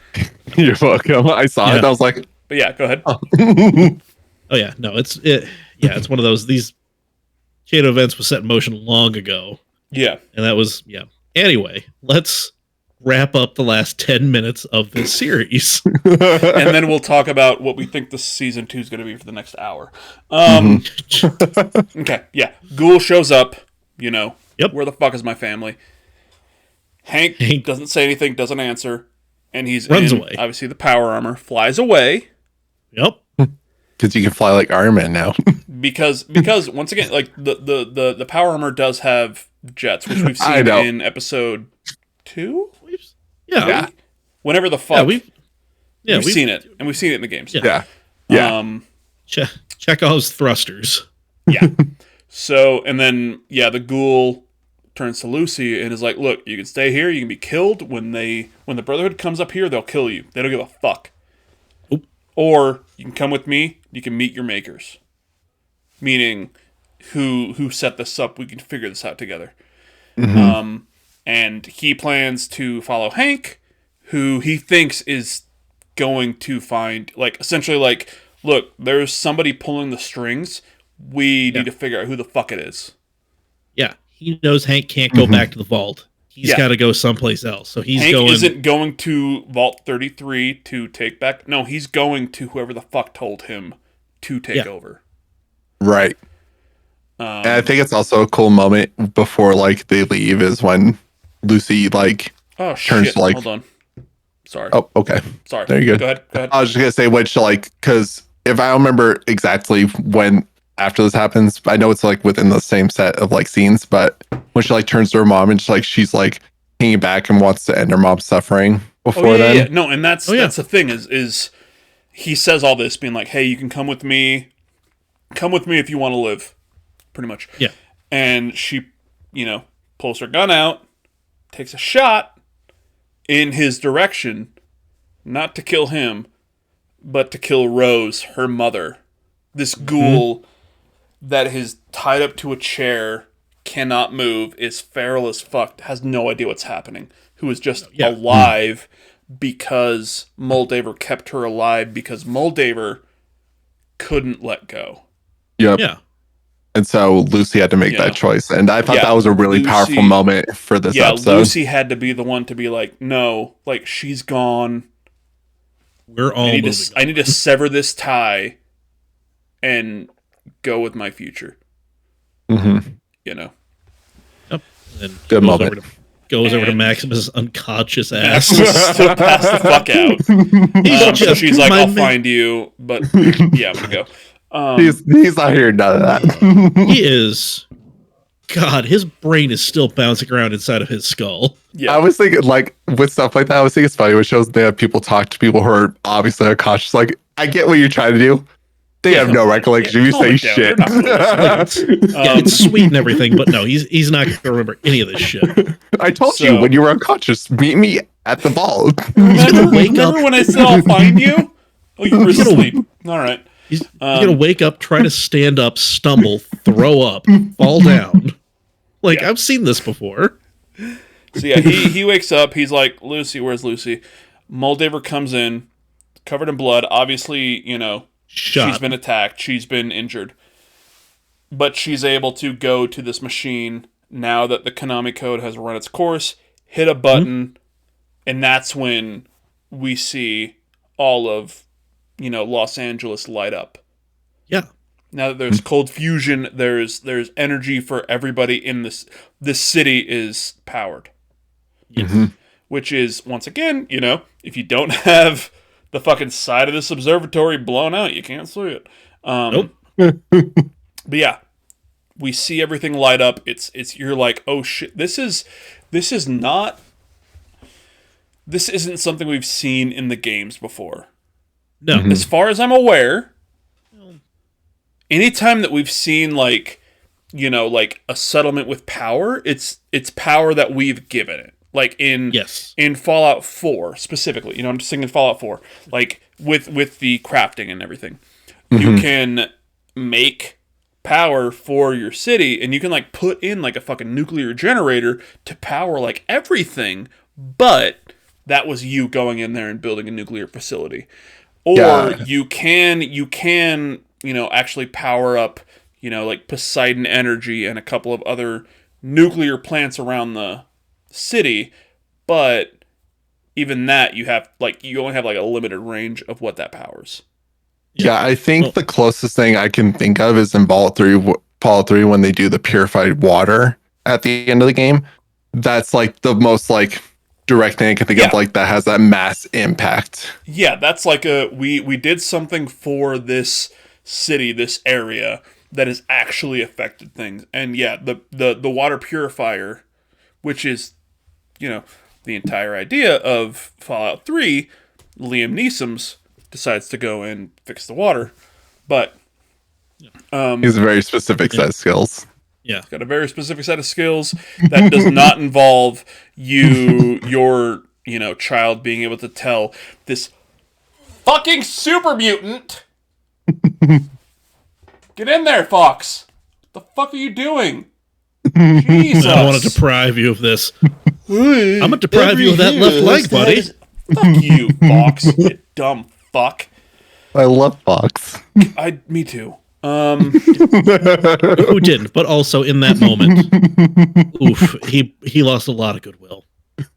God damn. Anyway, so yeah, she turns on the cold fusion, and then she goes and sits next to what I have to assume, like, just the way that you kind of the way they do it is like the love of her life, Rose. Yeah. She met Rose when Rose left the vault with her kids and fell in love, and like that is what is driving her now.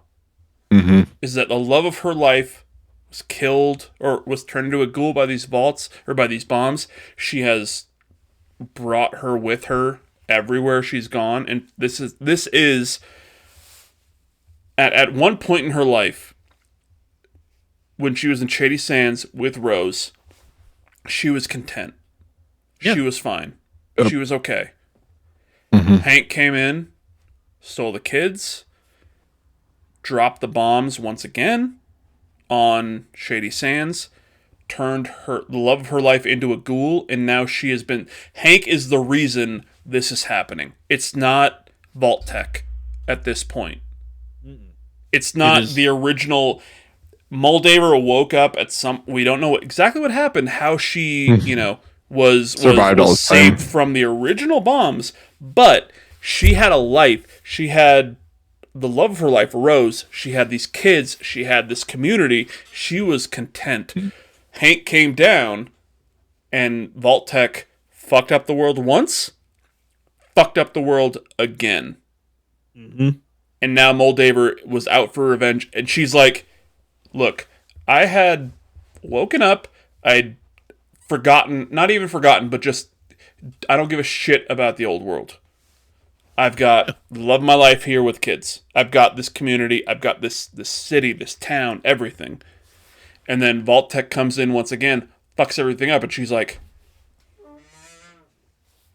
y'all have fucked me 3 times now. She says, I am getting revenge. You bought my company, you destroyed the world, you've killed the love of my life. That's all. Fuck you. She got her revenge in the best way possible. She got revenge on Hank and on Vault Tech in one fell swoop. So she's sitting there with the very jerkified love of her life. Yeah. Holding her hand. And she can't let go of Rose. No, she can't. Mm-hmm. As she's dying. And she looks over at Maximus and is like, she says, what would your brotherhood have done with some shit like that? Yeah, it's basically putting in like the thought into his head, like, what do you think your faction is going to do with this? Like, do you think it's like worth it, kind of a thing? And so it's like putting these seeds of doubt into like Maximus's brain. Mm-hmm. Yeah, asks him what the Brotherhood will do with the infinite power that the machine offers, and says, maybe you can stop them, maybe you can't, maybe all you can do is try. And dies. Yep. And another thing I wanted to bring up, before Maximus can take these words and kind of realize what they're doing, Squire Dane and a ton of Brotherhood members run into the room, and he's still trying to figure out, and Dane's like, he ended this. He killed Moldaver, the leader of the NCR. He's the shit. He's a knight. He's the shit. Yeah. He's the guy we have to run, we have to walk behind. And he's like, wait, what? He's still trying to... In his mind, he's thinking, okay, what Moldaver said, hey, I did this, maybe you can't stop them, whatever. And then also, where the fuck is Lucy? Yeah. I want that life in the vault. Where is she? She was taken by somebody. She's not here. She wouldn't have left me. No. So she was either killed or taken by somebody, because she wouldn't have left me. Yeah. Like, his mind is already on to other things. Like, he doesn't give a shit. Yeah. And as he's thinking this, the Brotherhood is like chanting his name, like, Maximus, you're the best. You've got a big old cock that's going to explode in somebody. You're incredible. Like a pimple. Yeah, so they're being like, and here's the thing, I'm not even sure if Squire Dane believes that Maximus killed Moldaver.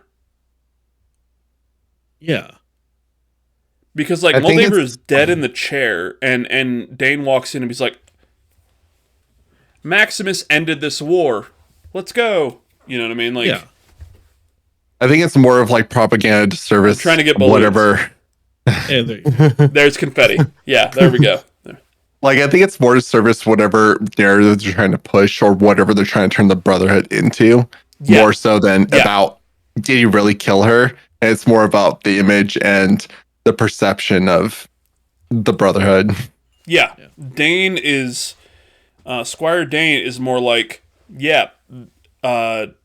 Maximus ended the war. We won. Cool. Fuck yeah, let's do this. You know what I mean? Party time. And I think on one end believes Maximus did this, but deep down, like you can tell deep down, Dane knows. No, he didn't do shit. He just happened to be here. But like, oh look, he did this. You know what I mean? Like, Yeah, it's like Dane doesn't want. If we take their words at face value, where I put the razor blades in my own boot because I was afraid to go to the wasteland. You know, if we take those words at face value, then Dane walking in and being like, Maximus killed Moldaver, the war's over. That's the safest thing for Dane and for the Brotherhood of Steel, is that the war is over. Maximus ended everything. And we it can also go back plays to this base. We cannot focus on any, danger. We can just go back and hang out with each other and, be the Brotherhood. I also think it kind of plays into with the conversation Maximus had with one of the, I don't know, the priests. I don't know what you call them, but before they went and did the attack, and he's talking about "you'll be the sword" kind of thing. Oh yeah. When the elder is like, I want to make this new kind of branch of the Brotherhood where I'm the head, you're the sword. Yeah, and so it just helps him to become more in that role because then people will view him as such. And so I think it's just as, I don't know if Dane is consciously doing this, but it ends up just servicing their discussion and what they're envisioning. Yeah, he becomes this sword not out of what he wants to do, but kind of out of necessity almost. They see that he was the one who killed Moldaver. He was the one who ended this war. He is the person that we're going to follow. Mm-hmm. And so it'll be, we'll talk about this when we talk about season 2 stuff. Never mind. Obviously, yeah. I mean, we're like fucking 2 minutes away from the end of this season. Yeah. So, he's being chanted like, "Oh, Maximus, you are the best. Great dick." And then we cut to Lucy, the Ghoul, and Dogmeat coming out of our trio. This trio. Coming out of like a fucking like a crypt. Or like a subway or something. They're like some sort of underground access thing. Yeah. And now they are in, a graveyard. They're in the Hollywood Hills. Hollywood, sponsored by Vault-Tec. No, sponsored by Nuka-Cola. Was it Nuka-Cola? Yeah. So it's like the Hollywood sign, and then it says like, sponsored by Nuka-Cola underneath it, which... That was so cool. Yeah. And the Ghoul just keeps it moving. Lucy pauses, looks back, and then follows the Ghoul. Yeah. Pretty funny. When I first watched that episode, I was like, where the fuck is Lucy? Because he just kept kind of walking. I was like, where the fuck is she? He knows she's going to be there. Like, he's like, she's a big girl. She can figure this out. I wrote in my notes, Lucy and the Ghoul on a buddy road trip adventure? Yes, please. Yeah, with the cold fusion, Moldaver supplies unlimited power to the LA wasteland, with all the lights in the buildings in the city turning on. The Ghoul and Lucy escape the observatory and emerge by the now illuminated Hollywood sign, which was sponsored by Nuka-Cola. We then see, it's a big thing, we then see Hank walking through the wastes in that power armor, passing the skull of a Deathclaw. Yep. And then he stops at the top of the hill, and he looks, the camera pans around. New Vegas. And we see New Vegas. Yep. Credits. And the credits, honestly, are also very, very important, I think, because the credits are then kind of, the camera is panning through New Vegas, showing Protectrons being, like, destroyed Protectrons. I think it shows some Deathclaw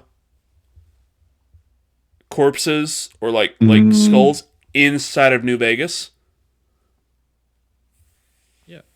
Shit like that. Oh yeah, this really brings up like what New Vegas ending are they going to like Yeah, which one's go canon? with canonized? Yeah, I'm like they're not going to go with my yes man ending, cowards. So if we kind of think about it, I might be a little too drunk for this, but I mean, same, but it's okay. It's weird being the sober one on the podcast after being the drunk one on so many. So one theory that I saw earlier today actually was the reason that Hank went to New Vegas ties into that scene of everybody together at the round table. So Vault 31 is where Bud's buds were frozen. Mm-hmm. Okay, where the lower management team was put into cryogenic stasis, where Hank, as a lower management person, was put into cryo freezing. But New Vegas, maybe Vault 21, which is in the game, but there is a vault in New Vegas where the actual higher management and like heads of Vault Tech were frozen. So Hank, knowing, like, as a Vault Tech person who woke up 20 years ago, knows, okay, cool, I was one of Bud's buds. I was frozen in 31. I know that all of my superiors are in Vault 21 in New Vegas. So now that, there's civilization, shit has popped off, I need to go get my manager. Yes. So he goes to Vault 21. Or, Let me touch my New Vegas, whatever vault it is. Mm-hmm. But he knows that the upper management at Vault Tech is in New Vegas, which is why he went there.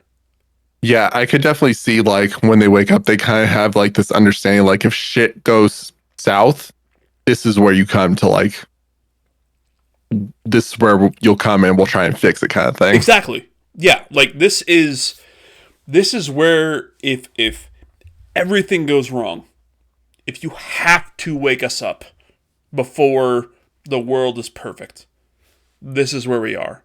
So he knows, okay, cool, this is where I was trained to go here, and he goes to New Vegas. Now, which New Vegas ending is canon? What the fuck? Why did the balloon was it this? I don't know. I love it. I don't know how these fucking balloons show. When my background was blurred before I cleaned this room, you could only kind of see the balloons. But now... Hey!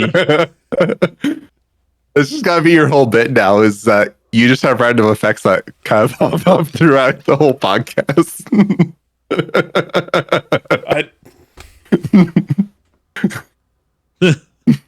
I don't know. What the fuck? Where did these balloons come from? What the fuck? Huh? No, that's fireworks. It's fireworks. Yeah. Eventually you figure it out. Peace sign? Confetti. Confetti. Nothing. Anyway. Dex, you're drunk. You're both drunk. Do I have to land the plane? No, so, yeah. So, is somebody screaming, is there a pilot here? That theory was, he's, he went to New Vegas because the higher managers at Vault Tech are there. Yes. And I will say, so, according to the Fallout Wiki, there are a total of 8 vaults in New Vegas. Yeah. Oh. Securetron Vault, how many 34. did we see? I remember 21 because that is the... Yep. There's Vault. Everybody, bets their shit. Yeah. Yep.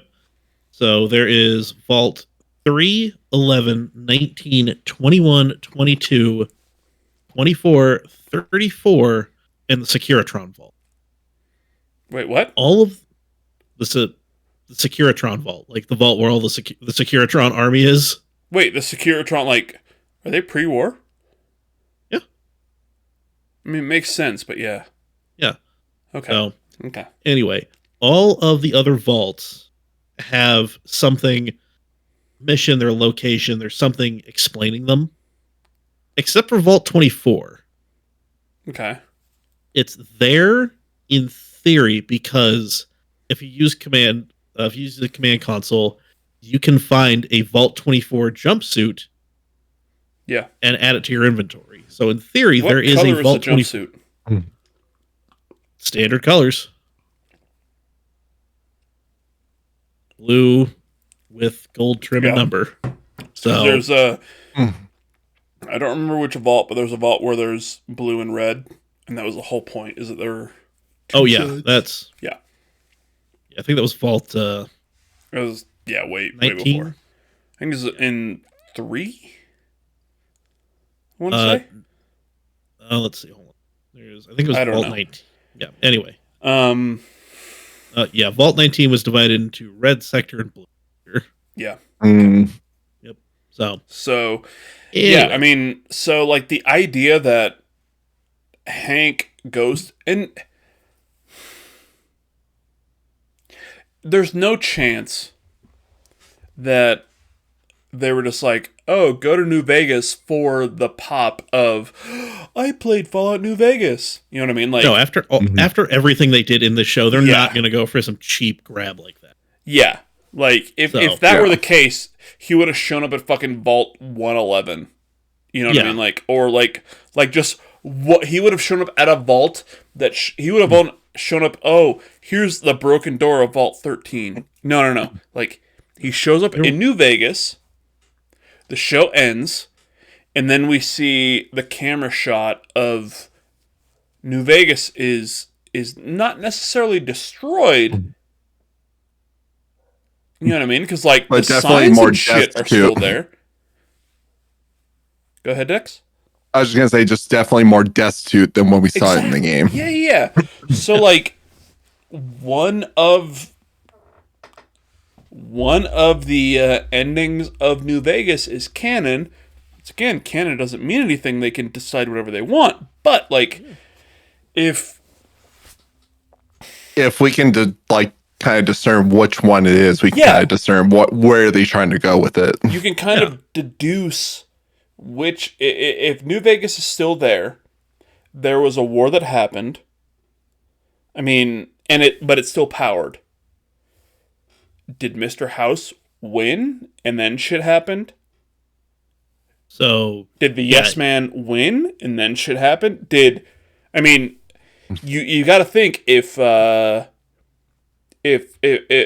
Caesar's Legion won, they probably would have sacked New Vegas.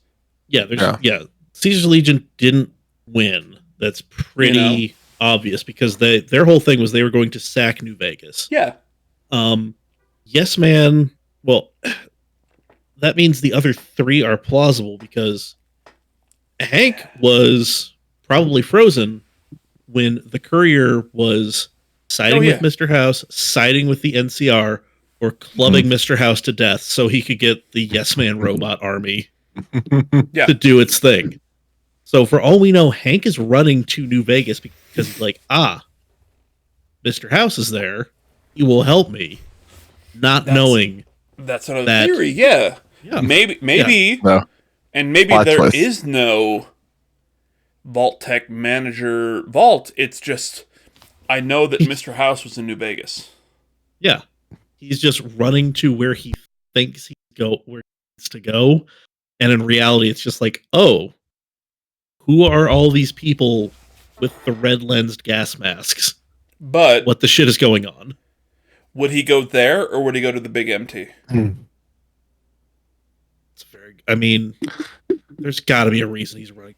I guess because that was another one of the the CEOs there was MT, like the big MT, which is once again it's a thing in New Vegas. right? Not 3. It's in New Vegas, yeah.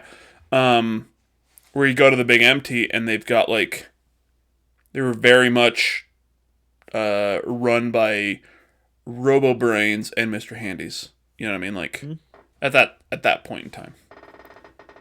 Go ahead, Dex. So Sorry. I was gonna say, like, just correct me if I'm wrong, because I've only played New Vegas You're all the way wrong. through once. Oh, thank you. I appreciate that. So I'll shut the fuck up now. Mr. House was digitized in the computer, wasn't it? No. No.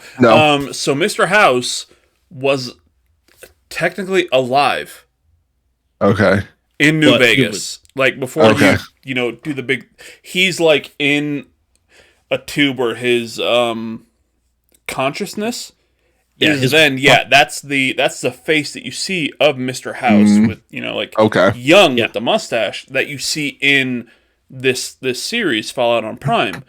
But he is actually being kept alive in a tube with not just, cryo frozen and then there's some sort of AI. No. He is alive.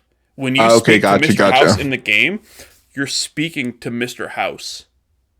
Gotcha. Okay. Because, like, I was trying to remember, because I was thinking maybe management was also, because we've seen it throughout Fallout of people being digitized into kind of computers and stuff. So I was wondering maybe it could be where it could be alive, but maybe they're all been digitized so that way they could live forever and always be available if the need arises. No, 100%. And that is it. And correct me if I'm wrong.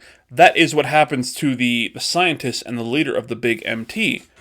Is by the time you meet them, they have now essentially just been uploaded to these Mr. Handy robots. Like, their thoughts and their feel, everything has been they've been put into these Mr. Handy robots. And unless I just watched Mike, you told me to watch this YouTuber's Fallout videos. TK's Mantis? No. Or Synonymous? I put on all of his fucking Fallout lore videos. I love getting into I don't know if despite the franchise, but I just love getting in those deep, like, YouTube videos where people are like, "This is how we're breaking it down," and I'm just like, "That's so interesting." Yeah. So, like, I was watching all of Synonymous's videos mentioning shit about, like, uploading consciousness to these Mr. Handies. I believe it was in the Big MT, where the Mr. Handies that you interact with are not Mr. Handies. They are the consciousness of, scientists from pre-war times put into these machines. You know what I mean? So that is something that has happened in the world in a Fallout, but Mr. House was in a machine and technically alive as New Vegas is happening. Yeah, I just think where my mind was going was, like, whether it was Fallout 3 with the virtual reality thing where what's his face digitized himself into it, or the Enclave leader, I believe it was also basically put into the computer. In Fallout 3, the Enclave President Eden, is an AI. Yeah. It wasn't the idea. It was an AI built off of the memories of, like, all the best presidents in history, like Washington, Lincoln, Bush, Reagan, Carter, all the greatest presidents in history. Gotcha. Okay. Yep. Sorry about that. That was my misremembering. Ronald Reagan. But he was so great. What are you talking? You hate Scrappy Doo because he's mildly annoying. I hate Scrappy Doo because he shook hands with Ronald Reagan. We are not the same. A fucking triple episode of this show. We are at 3.5 hours now. Yeah, I was about to say we need to land this plane, boys. No, we don't. Fine, then I'm punching out. I got work in the morning. Me too. Jesus. But yeah, I mean, there's so many theories of what could happen in season 2, but You know, just 1, 2 sentences. What do you think season 2 is? Mike, go ahead. I think we're still going to have the hunt for Hank, but we're going to see either a new storyline come in that's more like New Vegas centric, like a New Vegas character. Okay. Yeah. Or we're going to throw the ghoul in Lucy, who is just new to this world, fresh face, doesn't know what the fuck is going on, and then throw her into New Vegas. Okay. Which the ghoul may or may not. New Vegas? Yeah, exactly. That's like, I'm thinking. If you had to, if you were, I had to take this headphone out because it died. That's how long we've been recording. If it were me, if I were writing this, I would go with the. I would go with the Mr. House ending, New Vegas. Okay. Okay. Is that one? It makes the most sense for this story, or why Hank would be running across the desert to get to New Vegas. But would Hank know that other shit happened? Maybe, because it does seem like the Vault 31 people did. Like, he might know something is up. Okay, fair enough. Fair enough. But yeah, no, I think it would make more sense to keep Mr. House alive, you know, and have at least an ally for him to run to instead of it just being this weird fucking caper of them chasing him across all of the locations in Fallout history. Okay. Fair enough. Fair enough. So you think Hank going to New Vegas to essentially find his people and Mr. House, and Lucy and the ghoul, what are they doing? Lucy and the ghoul are, again, on his heels, learning from each other, teaching each other lessons. But then I feel like this is where we might see more. God, I mean, if it's the Mr. House ending, we very well could see the Caesar's Legion. Okay. Yeah. Okay. So. Okay. So that could be that could be a really interesting thing. Because you go from the Brotherhood, this weird, like, militaristic techno cult, to just this insane fascist wave moving its way from east to west that just doesn't give a shit about anything except its own motives. So that could be very interesting. Okay. Yeah. Dex, what about you? What about you? For me, I feel like if I'm just looking based on what we see at the end, if I'm looking not necessarily other plot lines coming in, I would think that the Ghoul, Lucy, Hank are the A plot, and then Maximus and the Brotherhood are going to be kind of that B plot for most of that season, where maybe the Ghoul and Lucy are maybe learning from one another, that he's kind of giving her context pre-war, she's giving him kind of what they were taught in the vaults. And you kind of get a little bit more context for things. I'm not sure what, but like you see them grow together just based on like what information they know. And then as they're chasing to Hank, we'll see kind of more, whether it's Mr. House or stuff with Vaultec, how deep that kind of goes, what actually ended up happening to the hierarchy of power, or what they had set in place post-war, beyond the middle management that we see in Vault 31. I could see all the being kind of like I could see that be kind of like the A plot, and that mystery figure in what was it, episode 6. Maybe they had something in place. Maybe they're still around. Who knows? I guess you could see that being kind of the A plot of the season of what we're trying to figure out. And then with what Moldaver kind of brought up to Maximus, it would be interesting to see, like, is he going to be trying to change the Brotherhood for the better?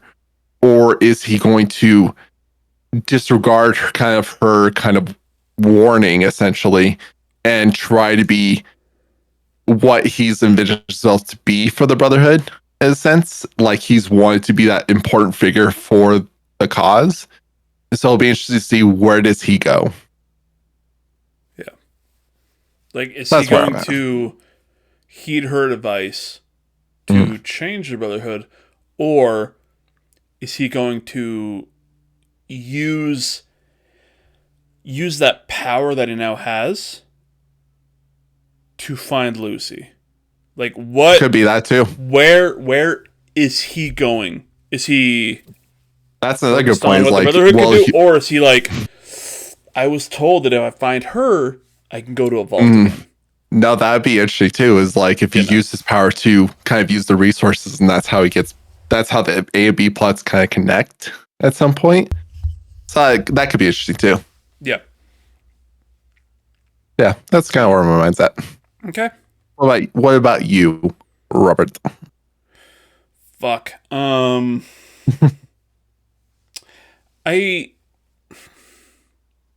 feel like we're gonna get a lot of the New Vegas plot, which makes me chuckle because people are like, "Oh my god, New Vegas was completely destroyed in the lore because they had a whiteboard that had a bomb on it." Fuck you. Yeah. Yeah. I New Googled- Vegas it's a mirage. It's a mirage, Yeah, Hawks. no. It's Hank's actually running to Reno. like I don't think I'll wave we're high going as he to passes jump. by. Yeah. I don't think we're gonna jump from, the area from Fallouts 1 and 2 and New Vegas to the Commonwealth in Boston, or Right, like any right. of the Fallout 3 shit. Like I feel No, like definitely. Yeah, I feel like they very prominently been like, no. Fallouts 1 through 4, including New Vegas, are canon. This is our story. Yeah, definitely. I see that with location, especially like Fallout 3. I think will be just more mentions, like because they talked about like Anchorage, DC, stuff like They that. did, yeah, which is history in the Fallout world. Yeah. Like Anchorage, Yeah. the Battle of Anchorage in Fallout 3 is a DLC, but it is a very important, trying to try to take Anchorage. The U.S. sent, soldiers in power armor there to defeat it. But like, I don't think that any of those games are going to have lore that gets, you might get overwritten a little bit, but it's not like, oh yeah, New Vegas didn't exist. Go fuck yourself. No. No, definitely. I think Fallout 3 especially is going to be more of like, hey, we mentioned this. That's kind of a cool Easter egg. But Vegas seems like to be more the focus. Yeah. But I think season 2 will start with New Vegas very heavily. And I think a lot of that is going to just be kind of setting up this lore, essentially the canon ending of Fallout New Vegas. If that makes sense.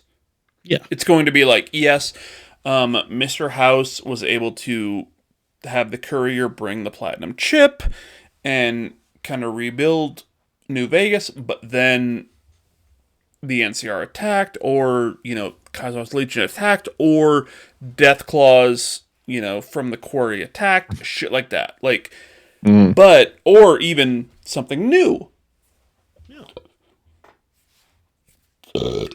Burped. Or New Vegas ended, and then, maybe the Deathclaws from the quarry attacked New Vegas after everything was settled. And that is why now, when Hank shows up, there's a Deathclaw skull, there's destruction in New Vegas. Maybe the canon ending was nothing, and now there's a new canon ending of New Vegas. Does that make sense? Yeah, it could definitely be that way too. And Hank shows up there because he knows, okay, cool. Yeah, Mr. House had this vault with Barb and with these high level executives at Vault Tech. I need to get to them because they can help me rebuild the world or reshape the world. And Hank is at that point where he's like, you know what? Rose is dead. She turned her back on me. Lucy turned her back on me. Norm, I don't give a fuck. I wasn't a Hannah Montana fan. I liked Victorious more. You know what I mean? Like, He didn't get the best of both worlds. exactly. Like, who gives a shit about that other kid? Yeah. So, like, Hank might be like, I know that when I was put into cryo, my bosses, the heads of Vault-Tec, the company that saved my life, was put into a vault in New Vegas. Where they gambled their lives away. Either 21 or was it 24, you said, or 14? 21. 19? 24 is the one where there's just a jumpsuit that you can get commands. Exactly. All the other ones mentioned, like, you can go to and there's like explanations. Like, they have things you can do. Exactly. Yeah. So 24 might be, and honestly, if I was Bethesda, if I was Todd Howard, if I was God Howard, and I was talking about season 2, I'd be like, look, with 24 we have this suit. Yeah. Do whatever the fuck you want. Yeah, if I were writing this thing, I would reach out to somebody who worked on the game originally and be like, hey, so you can get this Vault 24 jumpsuit, like, using, command console. Exactly. What were you guys thinking of doing with that vault? And then just pick their brain, and then, like, if it's something cool, be like, perfect, we're running with it. And if it's not, it's just like, well, if they're just like, yeah, we thought about it, and somebody put the suit in the game, we put a suit we got nothing in there, but we didn't really, like, we didn't have a plan. At some point in development, they had something. Like, otherwise the suit wouldn't be there. Like, they didn't have to include Vault 24 in Vegas because there was no knowledge of that. So at some point, they were like at least playing with some idea. There was a post. There was like a sticky note somewhere with like Vault 24 question mark. So, and somebody put a suit in there, and now it's like, okay, fuck, that was here. Yeah, but I would just love. Who did not delete the Vault 24 suit? Who the fuck was it? Jerry? Was it you? Fuck, and I would just love for like, just like one of the writers of the show was like, yeah, I reached out to one of the writers of Fallout New Vegas and asked them, and they're just like, yeah, no, it was literally just a sticky note on a chalkboard. Yeah. And then somebody programmed it in because they're like, yeah, sure, why not? They'll do something with it. And then no. So but here we are. I feel like there's one of two things. Season 2 is either going to start in New Vegas and quickly leave, where there's going to be like oh my god, Mr. House is dead, cool, I gotta leave. Or Season 2 is in New Vegas. I could see. Like, I feel like it's either none or all of it. And like all of it being, Hank goes there, finds the other people from Vault-Tec, and then Lucy and the ghouls show up to stop them, and then Maximus shows up with the Brotherhood because there's shit happening in Vegas, and Thaddeus shows up and he's, super mutant. I don't give a fuck. But it's either this season is happening in New Vegas. He still has the arrow to his neck to this day. He's like, why do I took this out? What the shit? He says arrows all through him, and he's like, "I'm invincible, bitches." But they haven't dropped the Skyrim line. Like, I used to be a wastelander, just like he was fine, and then he took an arrow to the knee, and he just died. But no, either off the fucking roof of this building. either season 2 happens pretty much like in New Vegas, or that was a fun little Easter egg, and now we're doing other shit. Yeah. I could definitely see them starting it where maybe it's focusing on the Brotherhood first, post like the energy core and stuff like that, because I feel like it's a typical thing with TV shows to the main plot that they're going to focus on is like kind of pushed back, but they're going to focus on this other stuff first before they kind of feed you that stuff you're really wanting. Yeah. You gotta try and wrap up any loose ends with some like B and C plots. Okay, But fair enough. Fair yeah, enough. I don't know.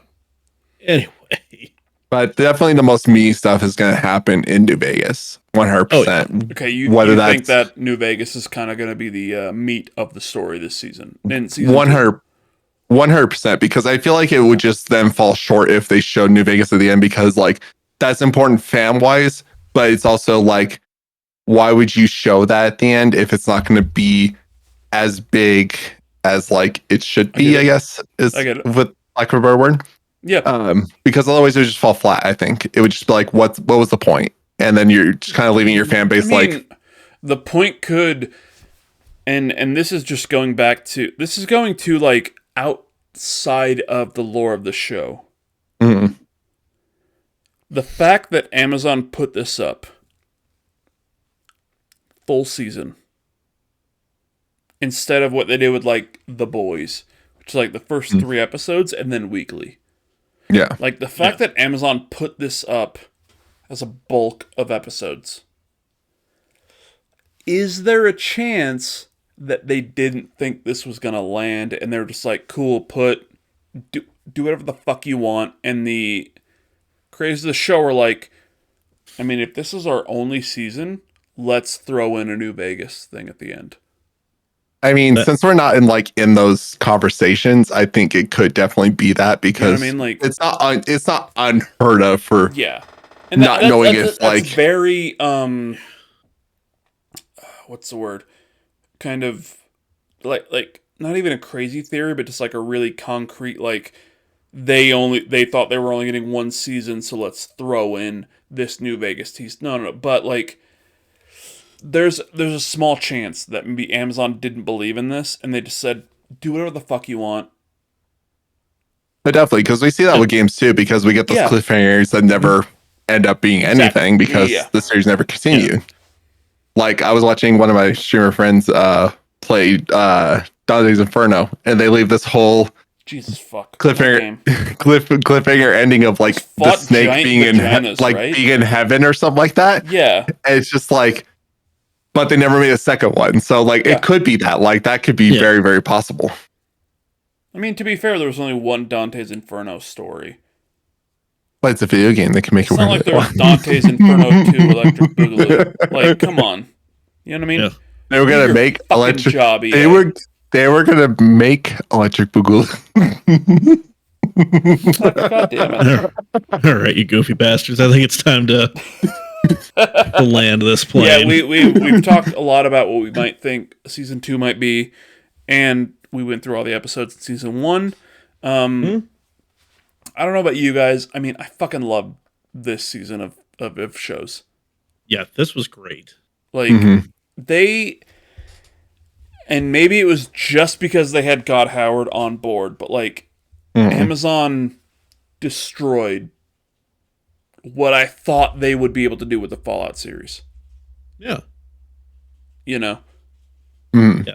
No, I Like, agree. You look I at think Paramount and what they did with fucking Halo, where it was just, Yeah. oh, we have Halo, and here's this suit.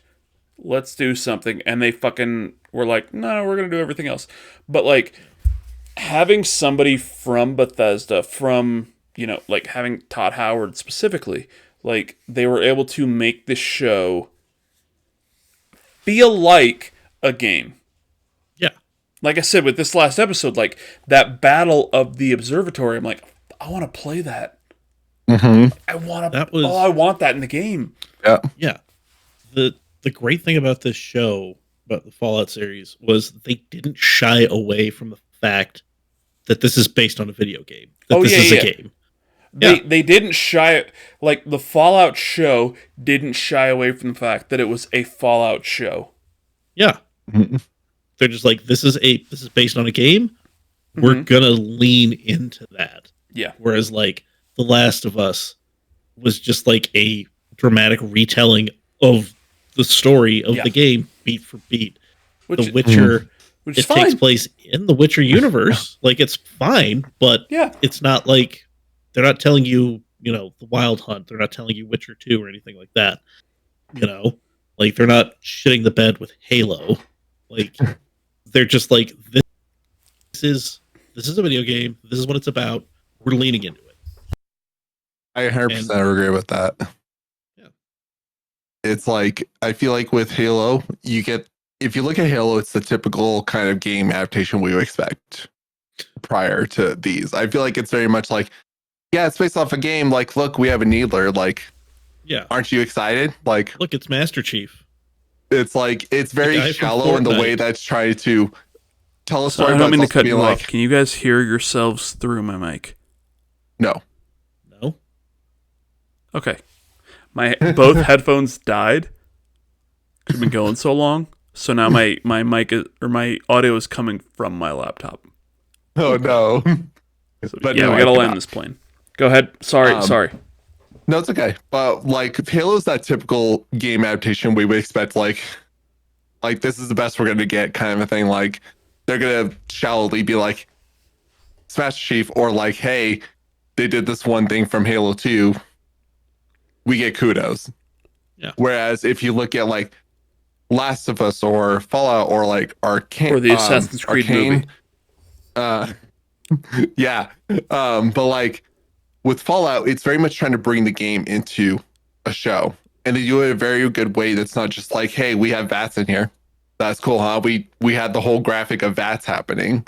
No, it's like the ghoul blew off a leg, and we could be like, oh, that would be what VATS is, kind of a thing. Or like Lucy trying to talk the ghoul out of like doing what he's doing and failing the check. Like we can see those things without it being so jarring and be like, you're just trying to pull from the game and be like, scenes from the game. Or like Last of Us, where it's not necessarily trying to pull the game into the show, it's trying to bring that narrative to the show, and it does that well in its own right. And so I feel like whether you're talking about Last of Us or Fallout or Arcane, it's like you get these really cool different experiences where you're still getting authentic retellings or authentic news stories in those universes that don't feel forced, and you get a quality product that's not Halo. Yeah. God, we hate Halo. I haven't even watched it, but it's just like the fact that you're like, let's remove his helmet. It's like they haven't even fucking done. They haven't fucking done that in the games. Like, what the fuck are you I doing? watched the first episode and I'm like, nah, fuck this noise. And then I remained subscribed to Paramount Plus for like 8 months. I mean, that new iCarly reboot, fucking blue. it's pretty good. I mean, I was subscribed because I was watching like Champions League soccer, so you know. Champions League. What? Yeah. What the fuck were you watching? You're a fucking Everton fan. How the fuck are you watching Champions League? I'm sorry, how's the middle of the table tasting? Better than the bottom of the fucking table. Hey, we secured safety, not on the last day, for the first time in like 3 years. We may or may not secure fucking European football. The one trophy we don't have, Europa Conference League. It's new. I don't know. Europa Conference The Europa League. League. Yeah, I'm so glad the mighty Conference? Chelsea Europa? FC is scraping for a mid-table trophy. Yeah, overall, I just think It's that the only we're trophy getting... we don't have. We have every other trophy. Mike, kill yourself. While they debate. Wow.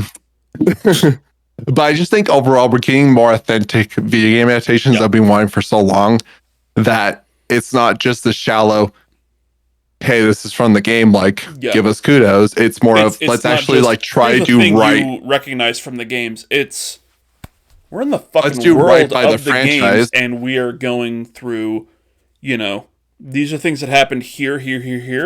We're referencing that shit. It's not just, And I think, hey, and I here's think a lot of times, Stash being Master Chief. and I think a lot of times, despite like Last of Us, like it serves itself well to tell a new narrative that's within the world and authentically in the world.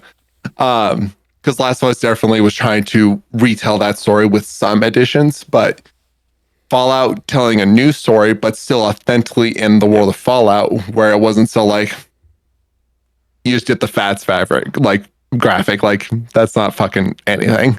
Yeah. They actually were like committed to like the ambiance, the themes of Fallout, like listening to classical music as you blow off someone's leg, like that's one of the big things I love about when I was playing Fallout 3. I'm listening to I don't want to set the world on fire while I'm fighting fucking super mutants. And it's just shit like that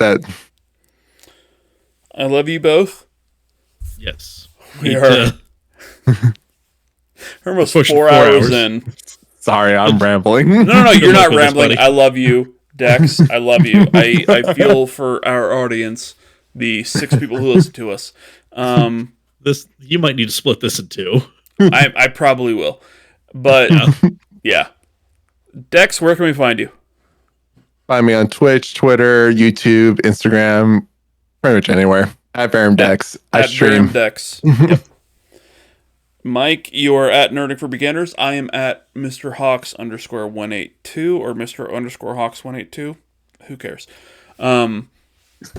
Or find us on Twitter at Story Motors Pod. Let us know your thoughts on Season 1 of Fallout, what you think Season 2 is going to come with. And yeah, Dex, I will let you get to streaming tonight. It is past 11 o'clock here, so it's 10 o'clock for you. It's not too late. Yeah, 10 o'clock. Yeah. You live in the I can past. stream for like, yeah, I can stream for like 3 hours. It's fine. Yeah. Dex is gonna VerumDex on Twitch.